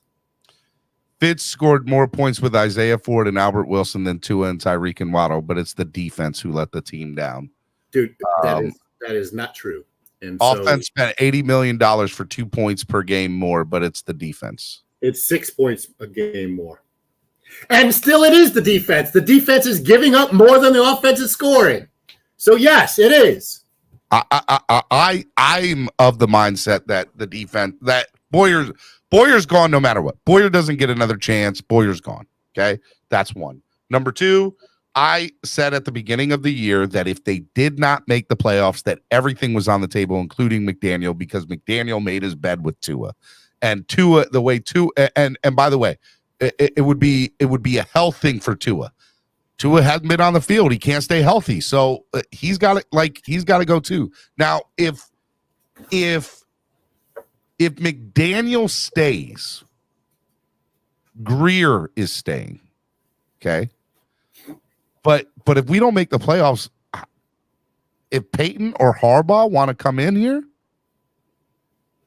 and do what? Personally, I'm not going to be upset if they decide to clean house. I'm just not. I wouldn't be surprised. I'll give you that. I wouldn't be surprised one bit. Do I agree with it? Do I think it should happen? You hate the revolving door, because the NFL in general does not allow for coaches to get more than a year or two. When the reality of the situation is, you want a head coach to flourish, give him 3 or 4 years. Give him a chance to really get in there, along with a GM who sees his vision and backs him up.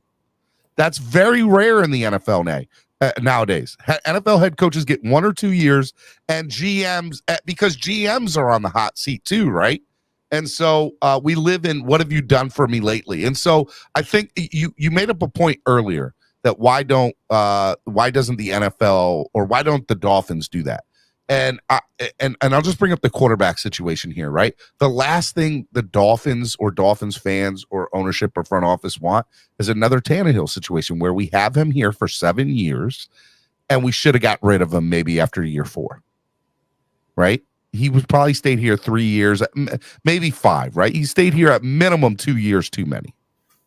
So he's been at Tennessee for 4 years and has taken his team to the playoffs every year. He has not taken his team to the playoffs. He's been the starting quarterback of a team that had Derrick Henry. Without Derrick Henry, that team is nothing. You just said Tannehill was the reason. Bro, Steven, we care for you. Thanks for expanding the Clock Blockers universe. We'll stay positive. It's only the thing that keeps us Fins fans safe. fins up. I appreciate the $5 donation, BitBop. Look, I look at I'm just going to the Cleveland Browns organization for a second, right? Like, I think it was Stefanski who was the head coach there for 1 year, whoever it was. Oh, we don't even have to go back that far. We can go to Denver this year, right? Nathaniel Hackett, wasn't it? Or Dable was the offensive coordinator in Cleveland. Yeah. We can go to this year. We can go to Denver. We can go to Nathaniel Hackett. Nathaniel Hackett didn't even get a full season. The man got, he got fired before his first season was up. How is that fair to Nathaniel Hackett? Because he was pretty much forced upon the Russell Wilson situation. We're going to trade all your future draft capital for this one player. We're going to tie up the money for this one player, and we pray to God that he works out. Well, it didn't. And that player alienated his entire locker room because they don't like him from everything that I've read and heard. So now, how's that Nathaniel Hackett's fault? Now, should Nathaniel Hackett get a chance somewhere else? Was Hackett hired before or after Wilson signed?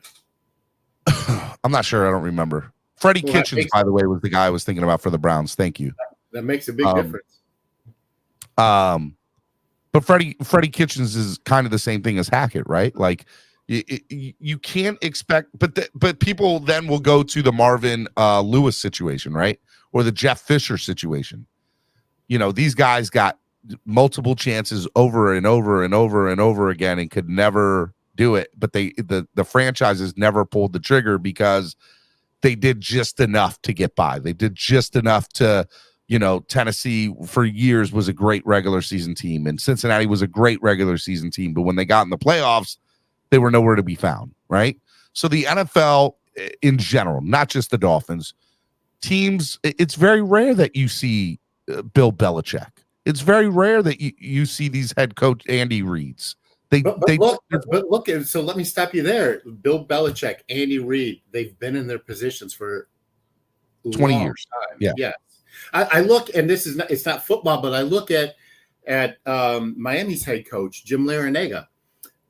He has been in Miami now for 10 years. He was at his previous position for 14 years, and George Mason before that for 12, 15 years. He's the only head coach. If they had not lost last night, he would have become the next win that Miami has. He'll be the only head coach in NCAA history to take 3 different teams to 100 wins. And wow. I point that out only because it's continuity and consistency. It's the message and culture that's the foundation of winning teams. Bill Belichick, Mike Tomlin are 2 of those. Andy Reid's another one. Right? And so that's my point, is that, Ross is an instant gratification type guy because of the business acumen he has and where he built his empire is in an instant gratification industry in real estate. He's also 88 years old, and God knows how long he's going to have on this earth to get a Super Bowl, and he wants one badly. And so I understand if he keeps the revolving door going because he wants to hit that lottery. He wanted to hit the lottery with Tom Brady. And I say that there's nothing holding him back from luring Tom Brady now to Miami because it won't be tampering. My dream scenario for the Dolphins moving forward is Aaron Rodgers or Tom Brady. Because I feel like they'll give us the bet, and you replace the GM, you replace the defensive coordinator, and you replace the kicker. That's my dream scenario for this offseason. Because you replace the kicker, Jason Sanders gone. You replace the defensive coordinator, he's gone. Okay. And you bring in Aaron Rodgers or Tom Brady to play quarterback for the Miami Dolphins next year. And you pretty much keep everything else the way it is, status quo. Right? I think that for me would be my dream scenario for next year. My second scenario is Harbaugh. I love the idea of Harbaugh, but if you do Harbaugh, you have to clean house. Greer's gone, McDaniel's gone, the entire coaching staff is gone. Everybody's gone. and you give the keys to Harbaugh and you say whatever you want. It's your thing. But then you're putting your hands in one person who has had success in the NFL. He brought San Francisco to a Super Bowl. He knows how to win. So I can't say it's that much worse than scenario. To me, I'm okay with either one of those things. Either bringing Rodgers or Brady and replace the defense coordinator and kicker, or clean house and let John Harbaugh have his run it whatever he wants. Give him the keys to the car. And I'm okay with either one of those two things happening. You just invested in a head coach of Mike McDaniel that you should be doing that with. And he's showing the acumen to change the culture of a team. He's innovative in his offensive technique. He's a first-year head coach, but he's showing you he has the tools to be a foundational coach in this league. So I said this yesterday or the day before on the show. You go back and look at Dan Campbell in his tenure here as interim head coach. And I said, Dan Campbell was a great intern. Like, we all saw the signs on the wall for Campbell, right? We were like, this guy's going to be a great head coach one day. But we knew he wasn't quite ready yet, right? We knew that. We knew he's not quite there yet. But, man, when he is, he's going to be one of the best head coaches in football. And you look at this year, you look at, since he's taken over the Detroit job, he's fun, man. And he's a player's coach, and the future looks promising more than it has in the last 25, 35 years. And since Barry Sanders, that's how positive it looks in Detroit. And that's having Matt Stafford and Calvin Johnson there in the past 10, 15 years, right? So I'm excited to see what happens in Detroit with Dan Campbell. But we knew when he was here, he wasn't quite ready to be a head coach. I feel the same way about Mike McDaniel, right? Everything I see from McDaniel is, man, he's going to be a good head coach one day. He's got all the intangibles. Players like playing for him. He will back the hell. But I think there are things about a rookie head coach and just a young head coach in period that you're going to make a lot of mistakes on, right? You look at Matt LaFleur in the situation up in Green Bay right now, right? Like he's having to juggle through that, but he's got a lot of winning and continuity in that franchise behind him, where Mike McDaniel has nothing but a revolving door and no continuity behind his franchise. He's having to build something from scratch there. And I love the guy, and I think he will be a great head coach one day. The question is, are we going to wait it out for him to be a head coach? Odds are probably not. But he will be a good head coach in the NFL one day. The question is, will it stay with Miami? I don't know. So you brought up the example of Matt LaFleur going into a situation where they had an established culture because they had a quarterback there that had been winning for years, right? 16 years of it, if I'm correct. And McDaniels came here because they identified Tua as the franchise quarterback. And let's take ourselves back prior to the season starting when McDaniels hired, and then we go through the preseason and those first 3 games, and you see the difference. And then the concussions happen. So I am not going to hold McDaniel's feet under the fire for the Tua situation so much as I am for him not having, Teddy or Skyler prepared better than they were. But is that a rookie head coach mistake? It's a head coach mistake, regardless if you're a rookie or not. Right?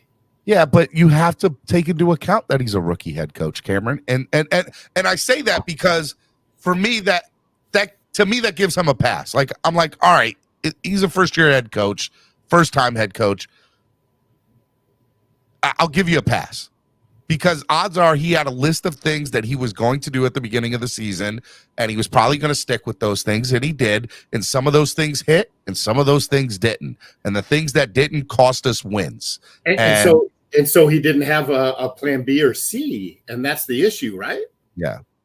Well, I mean, we were talking about that yesterday on the show, right? Like the NFL, somebody brought up when they came on, they said, do I blame McDaniel for that, not having his backup quarterbacks prepared more? And I said, well, what are you supposed to do when you only have so many practices within a week, right? You have to, you pretty much get so many reps in a week, so much practice time in a week, right? And so you look at that and you say, do you use that time to put into all your starters and just allow them to get as many reps as they can and prepared for the game? Or do you say, no, I know I need to get the starters reps, but I need to make sure these backups are prepared too. And so it's damned if you do, damned if you don't. Somebody's losing in that situation. So he decided that the starters, every position, the rep is better with them getting the reps. He was wrong, but it's what he calculated to be the best decision. I'm not mad at him for it, but it did cost us wins. I think in the future, he'll look at that a little bit more differently. But, you know, what are you going to do as a first-time head coach? Am I supposed to get mad at him for that? No. If it was a former head coach making that same decision or a tenured head coach, I would be furious. I would be so pissed at that decision. So I'll take that, your scenario, and I'll say, well, how come Brock Purdy was prepared from the jump? He was Mr. Irrelevant. Skylar Thompson was drafted around before him. Kyle Shanahan, has been a big-time offensive coordinator in this league for many, many years. And it's not his first year. You know, this is his, how many years has Kyle been coaching now? But the example was you have so hypothetically in your scenario, Brock Purdy wasn't getting any snaps. How come he was so prepared, you know, to come out and play the way he did against the Dolphins and subsequently do it, you know, late during the following games? Like,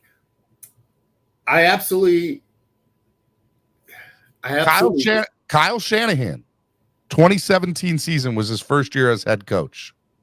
The 49ers began the year 0-9. Okay. They began the year 0-9. Give me 2 seconds. I'll be right back. Bit Bob says, I have one better. Zach Taylor may win the Super Bowl this year, and he was on the sidelines as a quarterback coach. We got rid of him before Flores came in. How will we look? I mean, we've made very bad decisions like that, right? From that standpoint. I'm trying to go through the San Francisco 49ers. There we go. That's what I want right there. 2017, they were 6-10. They started out the season 0-9. 2018, they finished 4-12. So they had a worse year in their second year. And then in their third year, Kyle went 13-3. So the first 2 years were very bad years. So, and did they fire him? They didn't. They gave him that third year with him. And we have a head coach with a very depleted roster, injury-wise, that still has the opportunity to make the playoffs in his first year. And you guys want to fire him. That's a great point you brought up, man. I love that you brought up Kyle Shanahan, and I'm happy that I went through this because it's very similar, right? 0-9. Hey, this is not the guy. He's not, he's not the guy to take us there. And then the next year, they lost more games than the season before. They went 4 and whatever. And then they go to the Super Bowl in his third year. They lost, but they went to the Super Bowl in his third year.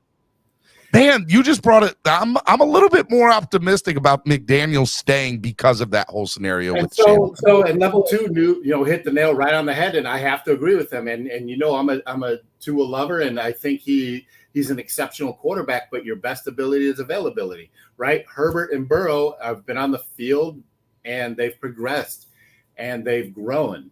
And it's unfortunate that Tua has the concussion issues this year, but the reality is he hasn't been on the field, and he won't be on the field Sunday. And if he's your franchise quarterback, that you got to make a decision whether you're going to, whether he is a viable franchise quarterback moving forward, because concussions are no joke. It's not like he broke his ankle on a free play. It's not like he blew out his knee, right? Like, those things were repairable, and you can rehab them for the future, and he should be back to normal. But concussions are concussions. They don't go away, right? He takes more hits, and you further go down that hole. And that's the issue. In the second year that he was there, Kyle Shanahan, Garoppolo went down with a season-ending injury, and they had to finish the year with C.J. Bethard and Nick Mullins as their quarterback. Sounds familiar. Man, you blew my mind. You blew my mind that Kyle Shanahan is a perfect example of how Miami Dolphin fans should be looking at Mike McDaniel and the future of this franchise. We had a lot of shitty things that went wrong for us this year. A lot of things that just did not go our way. And are they excuses? Maybe, so be it. They're also the reality of the situation of the cards that we were dealt. And McDaniel, along with being a first-time head coach, could he have gotten more wins? Yes, of course. But patience is the name of this game. And the question is it better for us as a franchise to move forward and allow McDaniel to play out 3 or 4 years and see where we're at? Or do we say to John Harbaugh or Jim Harbaugh, here are the keys to the car, you take over and do whatever you want. So what is Harbaugh going to do that McDaniel cannot do with the same set of tools? All right. So you bring in, let's give you a couple hypotheticals here. And hypothetical one, you stick with Tua, you move forward with Tua. McDaniel's going to do exactly what he was going to do this year with Tua minusing concussions, knock on wood. But that's not a given. So scenario 2, you bring in a proven veteran, Tom Brady. You bring in Aaron Rodgers, or maybe it's Derek Carr. Who knows? What's Harbaugh going to do differently than McDaniel can't do? And Scott Jackson just hit the nail on the head. All great coaches are hooked to a great quarterback. And that's true. Bill Belichick without Tom Brady, where is he? Shanahan has Garoppolo. Garoppolo's not great. He got him to the playoffs, though. I mean, he was good enough. Got him to a Super Bowl. He was good enough, wasn't he? But every year he talks about getting replaced. They draft to replace the man, and every year Garoppolo's still standing. And so back to my point is that what is McDaniel going to do that Harbaugh can't? Because the issue isn't McDaniel, right? The issue is, listen, look at the roster, man. You can honestly say how many players on this roster, Steven, could start for any other team in the NFL. And I went down this list, and I think maybe it's 8, 9, 9 maybe. And so 10 through 30 are just average guys. 32-56 are Jags, just another guy. That second year for the San Francisco 49ers, because I'm just like going through it, they had 16 people on the IR at the end of the year. That included Jimmy Ward, Dante Pettis, Raheem Mostert, Jerick McKinnon, Jimmy Garoppolo, Pierre Garçon, Matt Breida, offensive lineman, like, bro, you got me thinking totally different because of this whole Shanahan situation. Well, if you look at it from that standpoint, you look at it from a long-term perspective, which us as fans should be, but our owner probably isn't, and most fans don't, because it's been 20 years. It's been so long since 2016 since we've been in the playoffs. 2003 or 4, 6, something like that we won a playoff game. Like, I understand. Like, and listen, as a Cub fans, it took us 108 years before we got in the World Series. So don't preach to me about patience. Like, it's my middle fucking name. You still got a World Series though, cuz. Well, but it took time and it took development, right? Like, these things don't happen overnight. And you identified, like, and everybody in the league, it's just not the Dolphins and Dolphins fans, understand that Mike McDaniel represents, the new wave of coaching, the new wave of potential exceptional coaches, right? It's just like Zach Taylor or Shanahan or LaFleur. You can put them in the same. Steven, how many wins did San Francisco have the year before he was hired? McDaniel came from a 9-win team. 2-14. Chip Kelly was the head coach there the year before. Chip Kelly was. I mean, look, stop it, Cam. I don't have 108 years to figure this out, Crypto said.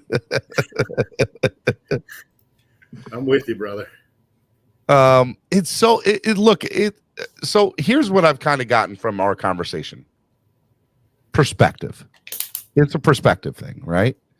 And I feel a lot better because of this conversation with perspective to McDaniel if we decide to retain him moving forward, whether we make the playoffs or not. Feel totally different about it.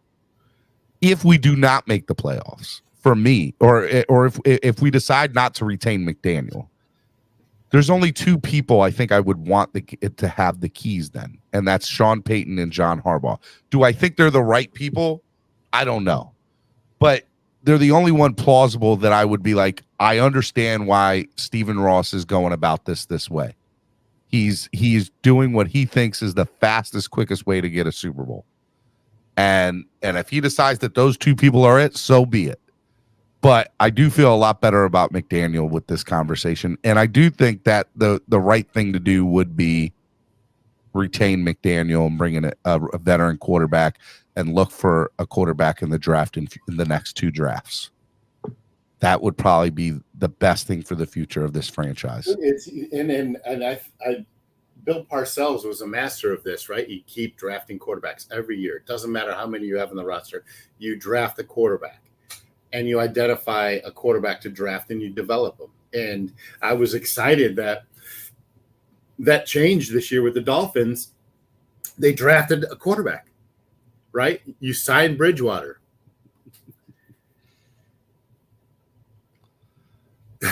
That's so true. We don't bring up that name. You signed Bridgewater. We signed Bridgewater and we drafted Skylar Thompson. And that's what, good teams do. They develop quarterbacks, right? And I'm talking about Skylar Thompson. I think we should draft another quarterback next year and the year after that and the year after that. I don't care who is QB1. You keep drafting until that quarterback that you draft beats out QB1, and then they're QB1. And I mean, it's simple as that. You just got to keep investing in the quality of personnel on the team. And you can say, Greer did a good job of getting tools for Tua in Mostert and Jeff Wilson and Teron Armstead and Tyreek Hill. The Jeff Wilson signing is a head scratcher, but in retrospect, that was prior to the Tyreek Hill signing. But this team needs more talent, especially in areas where they're difference makers, and that's offensive Not line. Jeff Wilson. You're thinking of the person before Jeff, who we traded away. No, I'm thinking about the other Wilson, the wide receiver that we got from Cedric Wilson. Cedric Wilson. Yeah. All right, let's Miami Sports Music's #1 Miami fan morning show, Clock Blockers, right here on the Miami Sports Music Podcast Network. I'm your host, Stephen D. Cameron 954 from East 32 Dolphins Tailgate. Let's get into this Sunday's game, man. Let's talk about the Jets. Let's talk about the Dolphins. Let's talk about where we're at. So the Miami Dolphins are going to be playing at 1:00 on Sunday. Skylar Thompson is scheduled to start for the Miami Dolphins. Mike White is scheduled to start for the New York Jets. The Miami Dolphins are currently 1.5-point underdogs at home to the Jets with Mike White. When the game ended last week, they started out as 3-point favorites. Now they're 1.5-point underdogs. Another thing that's very interesting about this game, too, is the Dolphins went out and signed Mike Lennon yesterday or the day before to the practice squad. We don't know about Teddy Bridgewater's finger. It is plausible that he could be the backup for Sunday's game. But the Dolphins, in order to get into the NFL playoffs, need to win, and the Buffalo Bills need to beat the New England Patriots. And obviously the Patriots need to lose. So that's kind of where we're at for this Sunday. What are your thoughts about everything for this Sunday, Cameron? Listen, as bad as the Dolphins have looked over the past 5 games, as injured as they are, they still have the opportunity to win and potentially be in the playoffs, right? It depends, if New England loses as well. And for that, I'm grateful for, because we have an opportunity to be in the playoffs. We still win and we can potentially get in, right? And just take take that game, focus on that game, and do whatever it takes to win that game. And whatever happens, happens. You got to take care of your own home field advantage. You got to beat a division rival on your home field to get into the playoffs. And that's the job at stake in front of you. Just accomplish that and let everything else take care of itself. I think they'll win. I think the Jets offense is putrid right now. I think our defense will do enough, especially up front, to limit their run game. I think our special teams needs to play better and do a better job. And do I expect them to do it all of a sudden in game 18? No, but maybe I'm searching for a little bit of a miracle. It'll be interesting. Shake Money, I didn't read your super chat because you were talking about the Cubs, and I didn't want to do that to my man there. You were talking about the Marlins and how they got in because of Steve Bartman. And how dare you bring that up, Shake Money? How dare you? Yeah, look, when it comes to the Jets game, I know that they haven't scored a touchdown in the last 2 games. I get that. I know that Skylar Thompson, at the beginning of the Minnesota game, there was some promise. And at the end of this past game, there was, he looked a little bit more comfortable in the pocket, moving along. They scored that garbage time touchdown at the end. Look, I think that the Dolphins, yes, they have an opportunity to get into the playoffs. It'll be very interesting to see what they do here and where they go. So as far as the Jets game is concerned, I know that Mike White didn't score a touchdown against Seattle in that last game. I went and looked that up. I appreciate you clarifying that for me. I do think that the Jets in general, their defense is pretty good, right? Their defense is pretty good. And people say the Jets have nothing to play for. That doesn't mean nothing. Go back and look at us a couple of years ago when Brady's last regular season game as a New England Patriot. We beat them. And the writing was on the wall for the Patriots. They ended up losing the next week, I think, to Tennessee or Buffalo or something like that in the playoffs. But, it doesn't matter. Teams that don't have a playoff spot, they want to knock. I mean, you don't think the Jets want to knock us out of the playoffs? Are you kidding me? Of course the Jets are going to play for, and they're going to try. And they're going to bring everything they got. They put 40 points on us last time they played us. And if you asked me 5 weeks ago, I would have said we're blowing out the Jets. 5 weeks later, there's nothing that this team has shown me, the Miami Dolphins side, that they have the capability of winning this game, other than they should win this game, right? They should do it. They have the better team. They have the better football team. The Dolphins are the better football team. Point blank, good, bad, or indifferent. They should win. But that just because they should doesn't mean they will. And after the last 5 weeks, I don't know how I can sit up here and be confident that they're going to. And that's what scares me about the Jets-Dolphins game, because Mike White's going to play his ass off. He's going to make sure that, look, he wants to go. He's going to be playing in front of his family in South Florida. People he grew up with, family and friends, are going to come down to watch Mike White, at Hard Rock. I guarantee you Mike White's going to have 40 or 50 people there. And if not more. And so I don't, to me right now, and look, if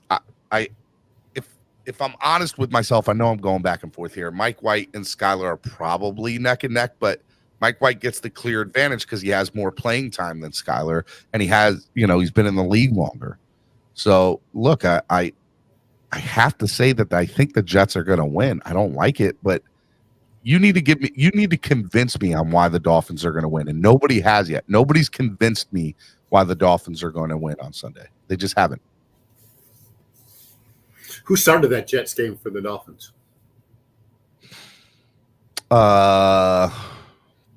Teddy, if I'm correct, right? And then and Skylar ended up playing the rest of the game, if I'm correct. Skylar has not started and finished the game.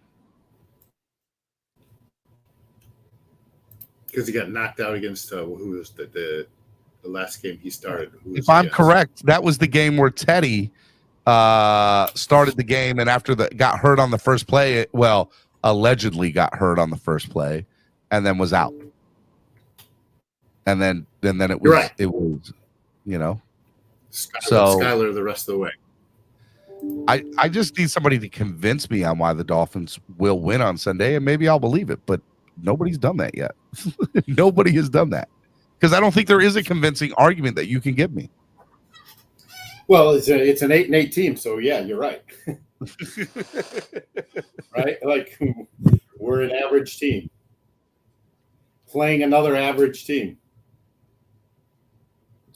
And Jets so magically ended our playoff hopes in 91. It was the last game of the year, overtime 23-20. God forbid that happens again. Well, I don't know. I believe in my hometown team and my Miami Dolphins, and I love the Dolphins. I want them to win. I'm going to be rooting for them to win. I don't have faith in them to win. And I don't think there's nothing wrong with me saying that. I think that's a fair statement. They haven't given me any reason to have faith in them the last 5 weeks. They won 3, lost 3, won 5, lost 5. Now it's time to start the new streak. Win 6. Well, you don't even need to win that, right? It'll be 5, right? Yeah, win 5. Yeah. It would go down as the greatest comeback. Like it would be an amazing story. But the script is written. Solo came on here and said it's all scripted, right? It would definitely be a Hollywood skit. So let's look at it from that perspective. If Solo is right and the referees are controlling this game, then the Dolphins will get all the calls on Sunday, right? And the script is written for Tua to come back the following week, right? And then win in the playoffs in the first round against Kansas City or Buffalo. Correct.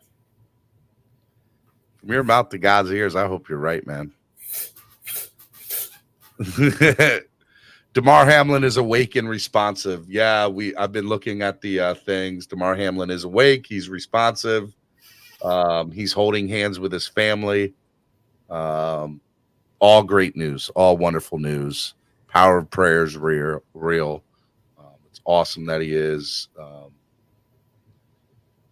I hope he makes a full recovery. I don't know if he'll ever play football again, but no matter what, I hope he makes a full recovery.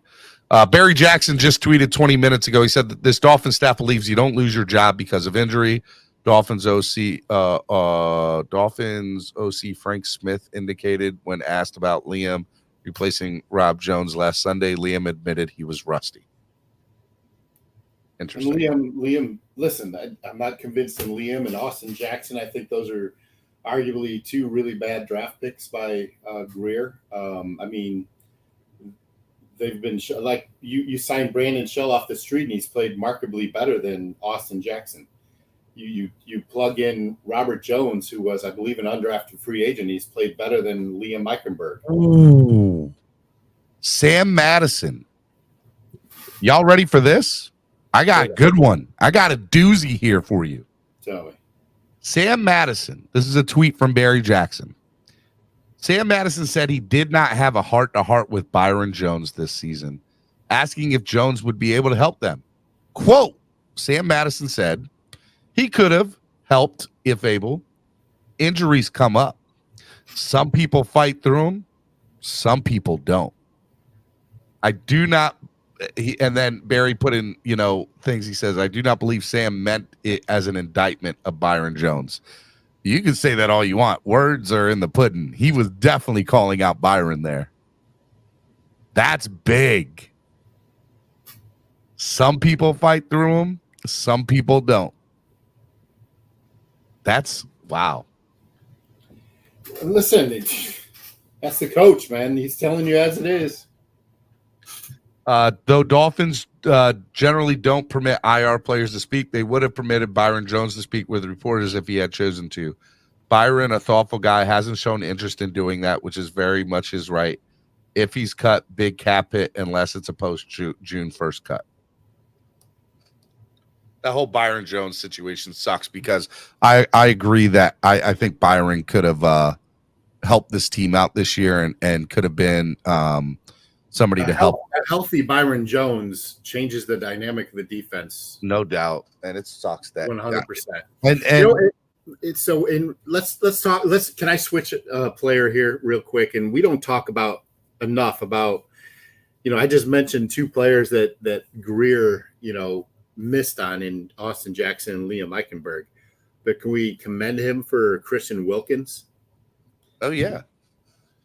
100%. And I'll go on further and say Christian Wilkins should absolutely be negotiating a long-term deal with the Dolphins this offseason.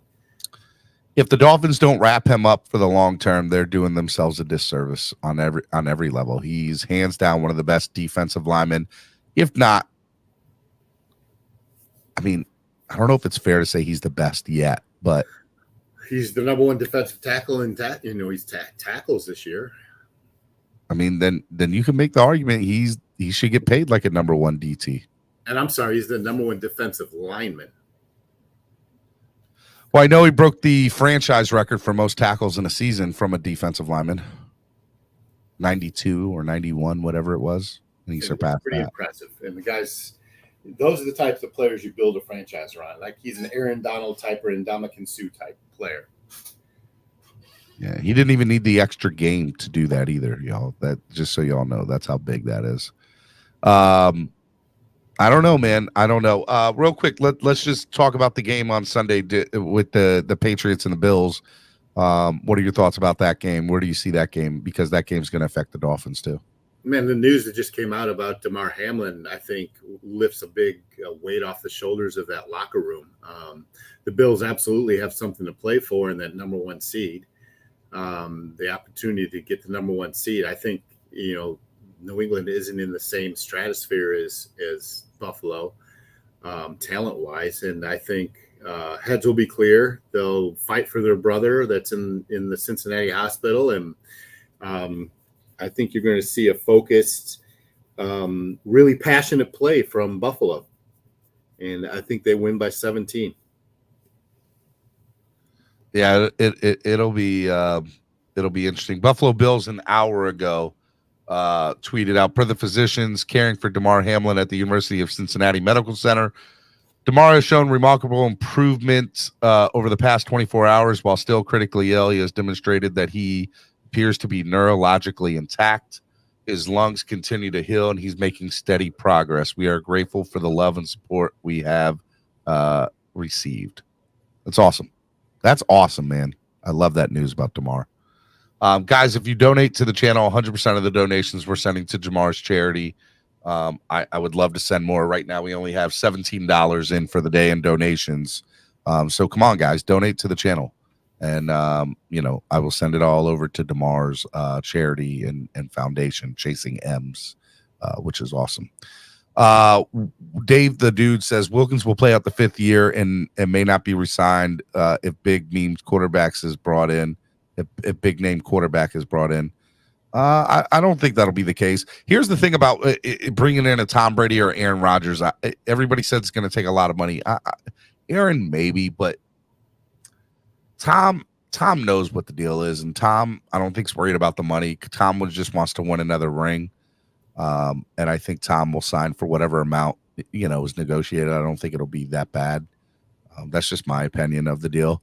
And by the way, if we get Tom Brady, I think everything is on the table. All the free agents are going to want to come here. And I could totally see a world where Rob Gronkowski comes back into the fold.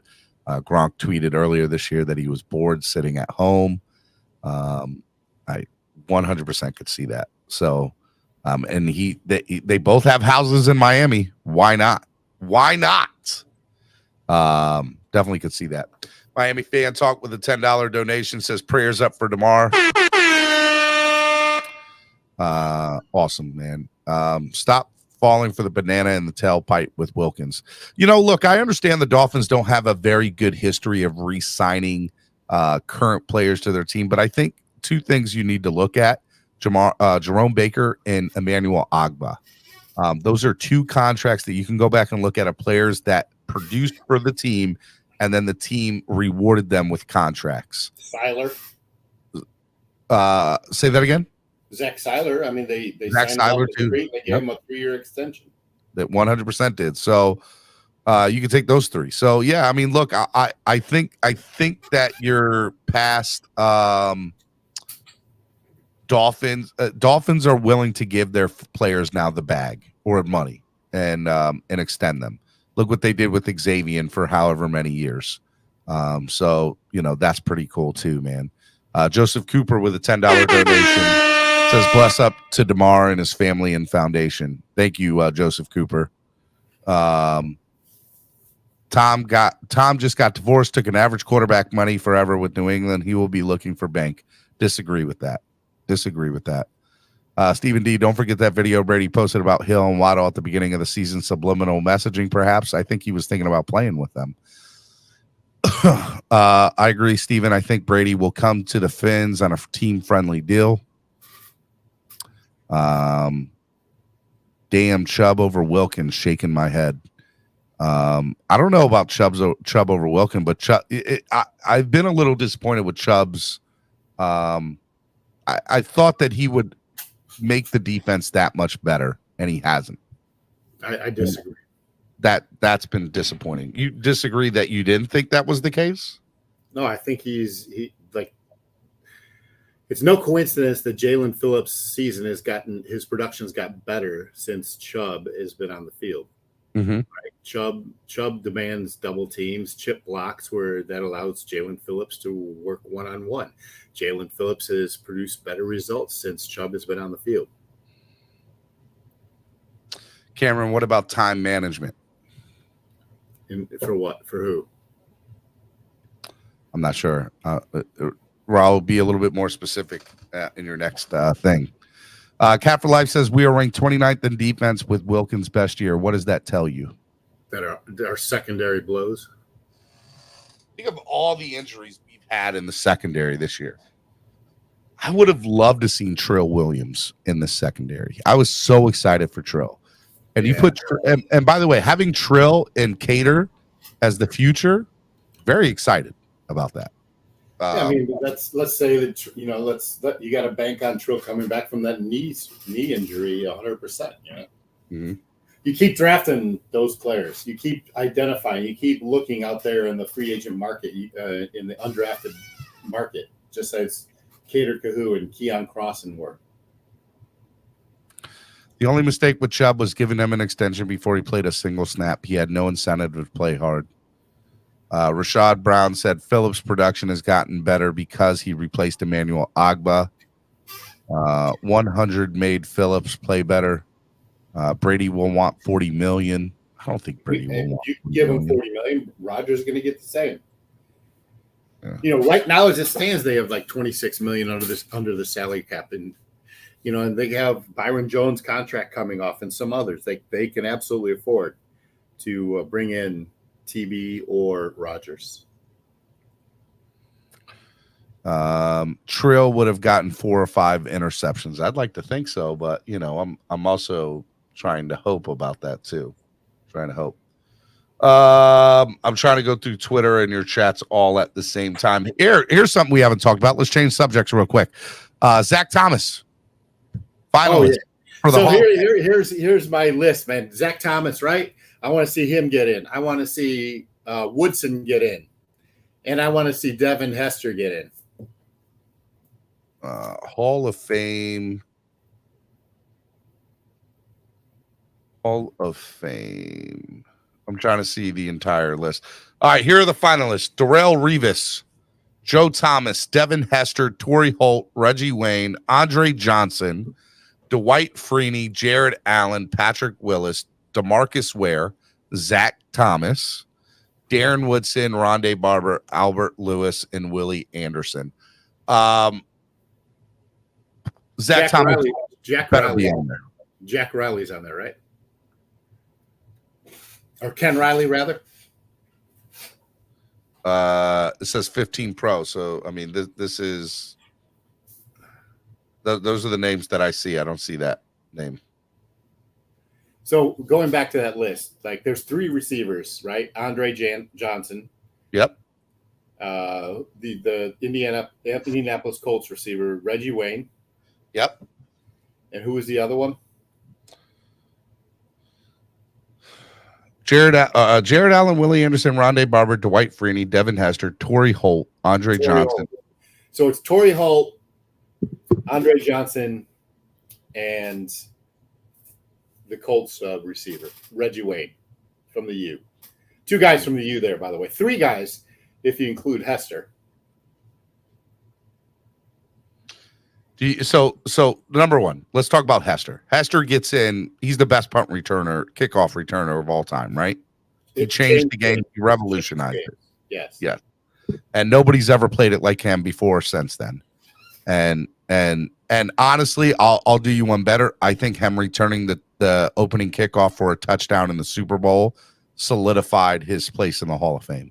I know they lost that Super Bowl, but to kick off a Super Bowl with a return for a touchdown, if that's not money, I don't know what else is. Dude, I was at that game. It was here against the Colts. Were you at the game? Yeah, and that was the Prince reign. Real quick, what was it like going to a Super Bowl, man? I've been to 7 Super Bowls. We've been friends for how long? I never do this. What was your first Super Bowl you ever went to? The Whitney Houston game, 1989. You were there for the Whitney Houston game? Yeah, man. Wow. I was 1 year old, just so you know. I wasn't. In fact, I probably wasn't even 1. It was in February of '89. I was born in August of '88, so I was like 6 months old. Yeah, real quick, the reason I was at that game. My roommate at the time was Cuban, and his family grew up in that neighborhood right next to old Raymond James Stadium. And pregame, I'd never seen it before. They had a cajachina, but a homemade cajachina, and a whole pig roasting with the yuca and the onions underneath the pig and the charcoal on top. And this old Cuban guy with a cigar just turning that pig by hand. It was the greatest experience.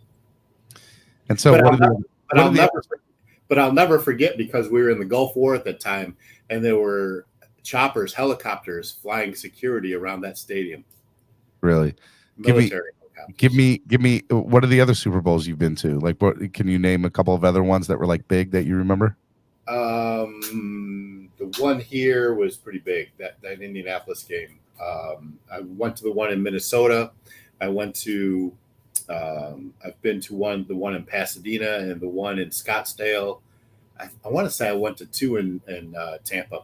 And the reason why, because I had another roommate and he was a cameraman for ESPN. So he got me a badge to hold his cords on the sideline for the camera. You got it for free and you got to work on the field. Yes. Let's go. Cameron, that's legendary. That's awesome. It's pretty crazy stuff, man.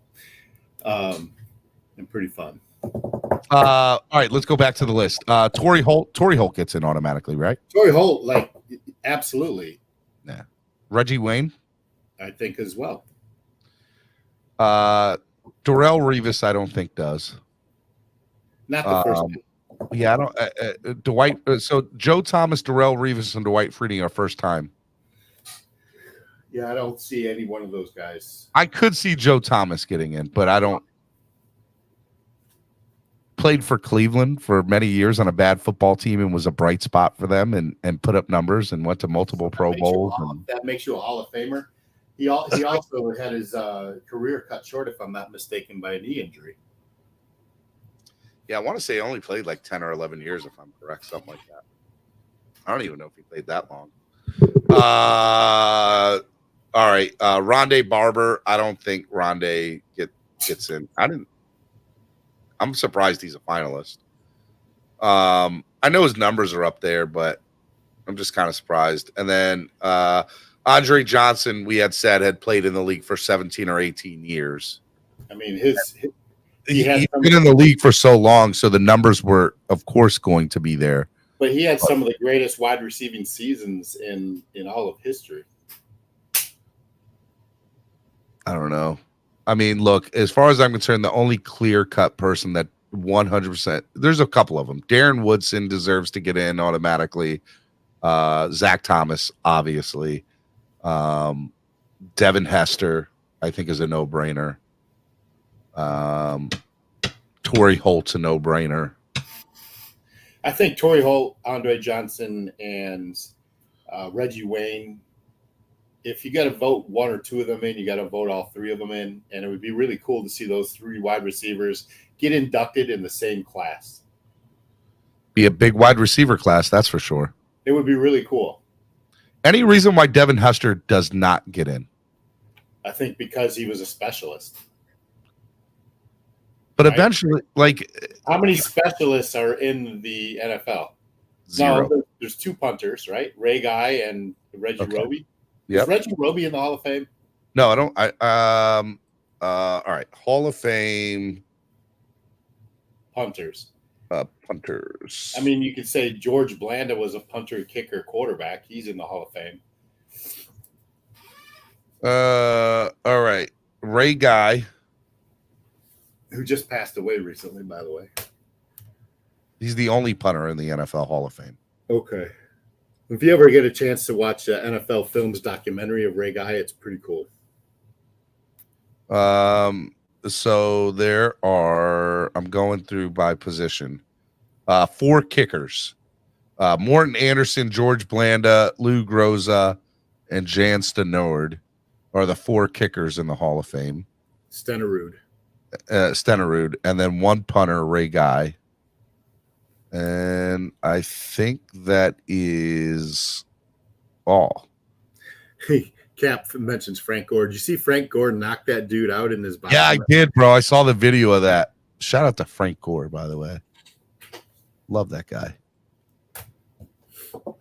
Love that guy. I want to see him come back into the NFL and play with his son. I think that might happen still.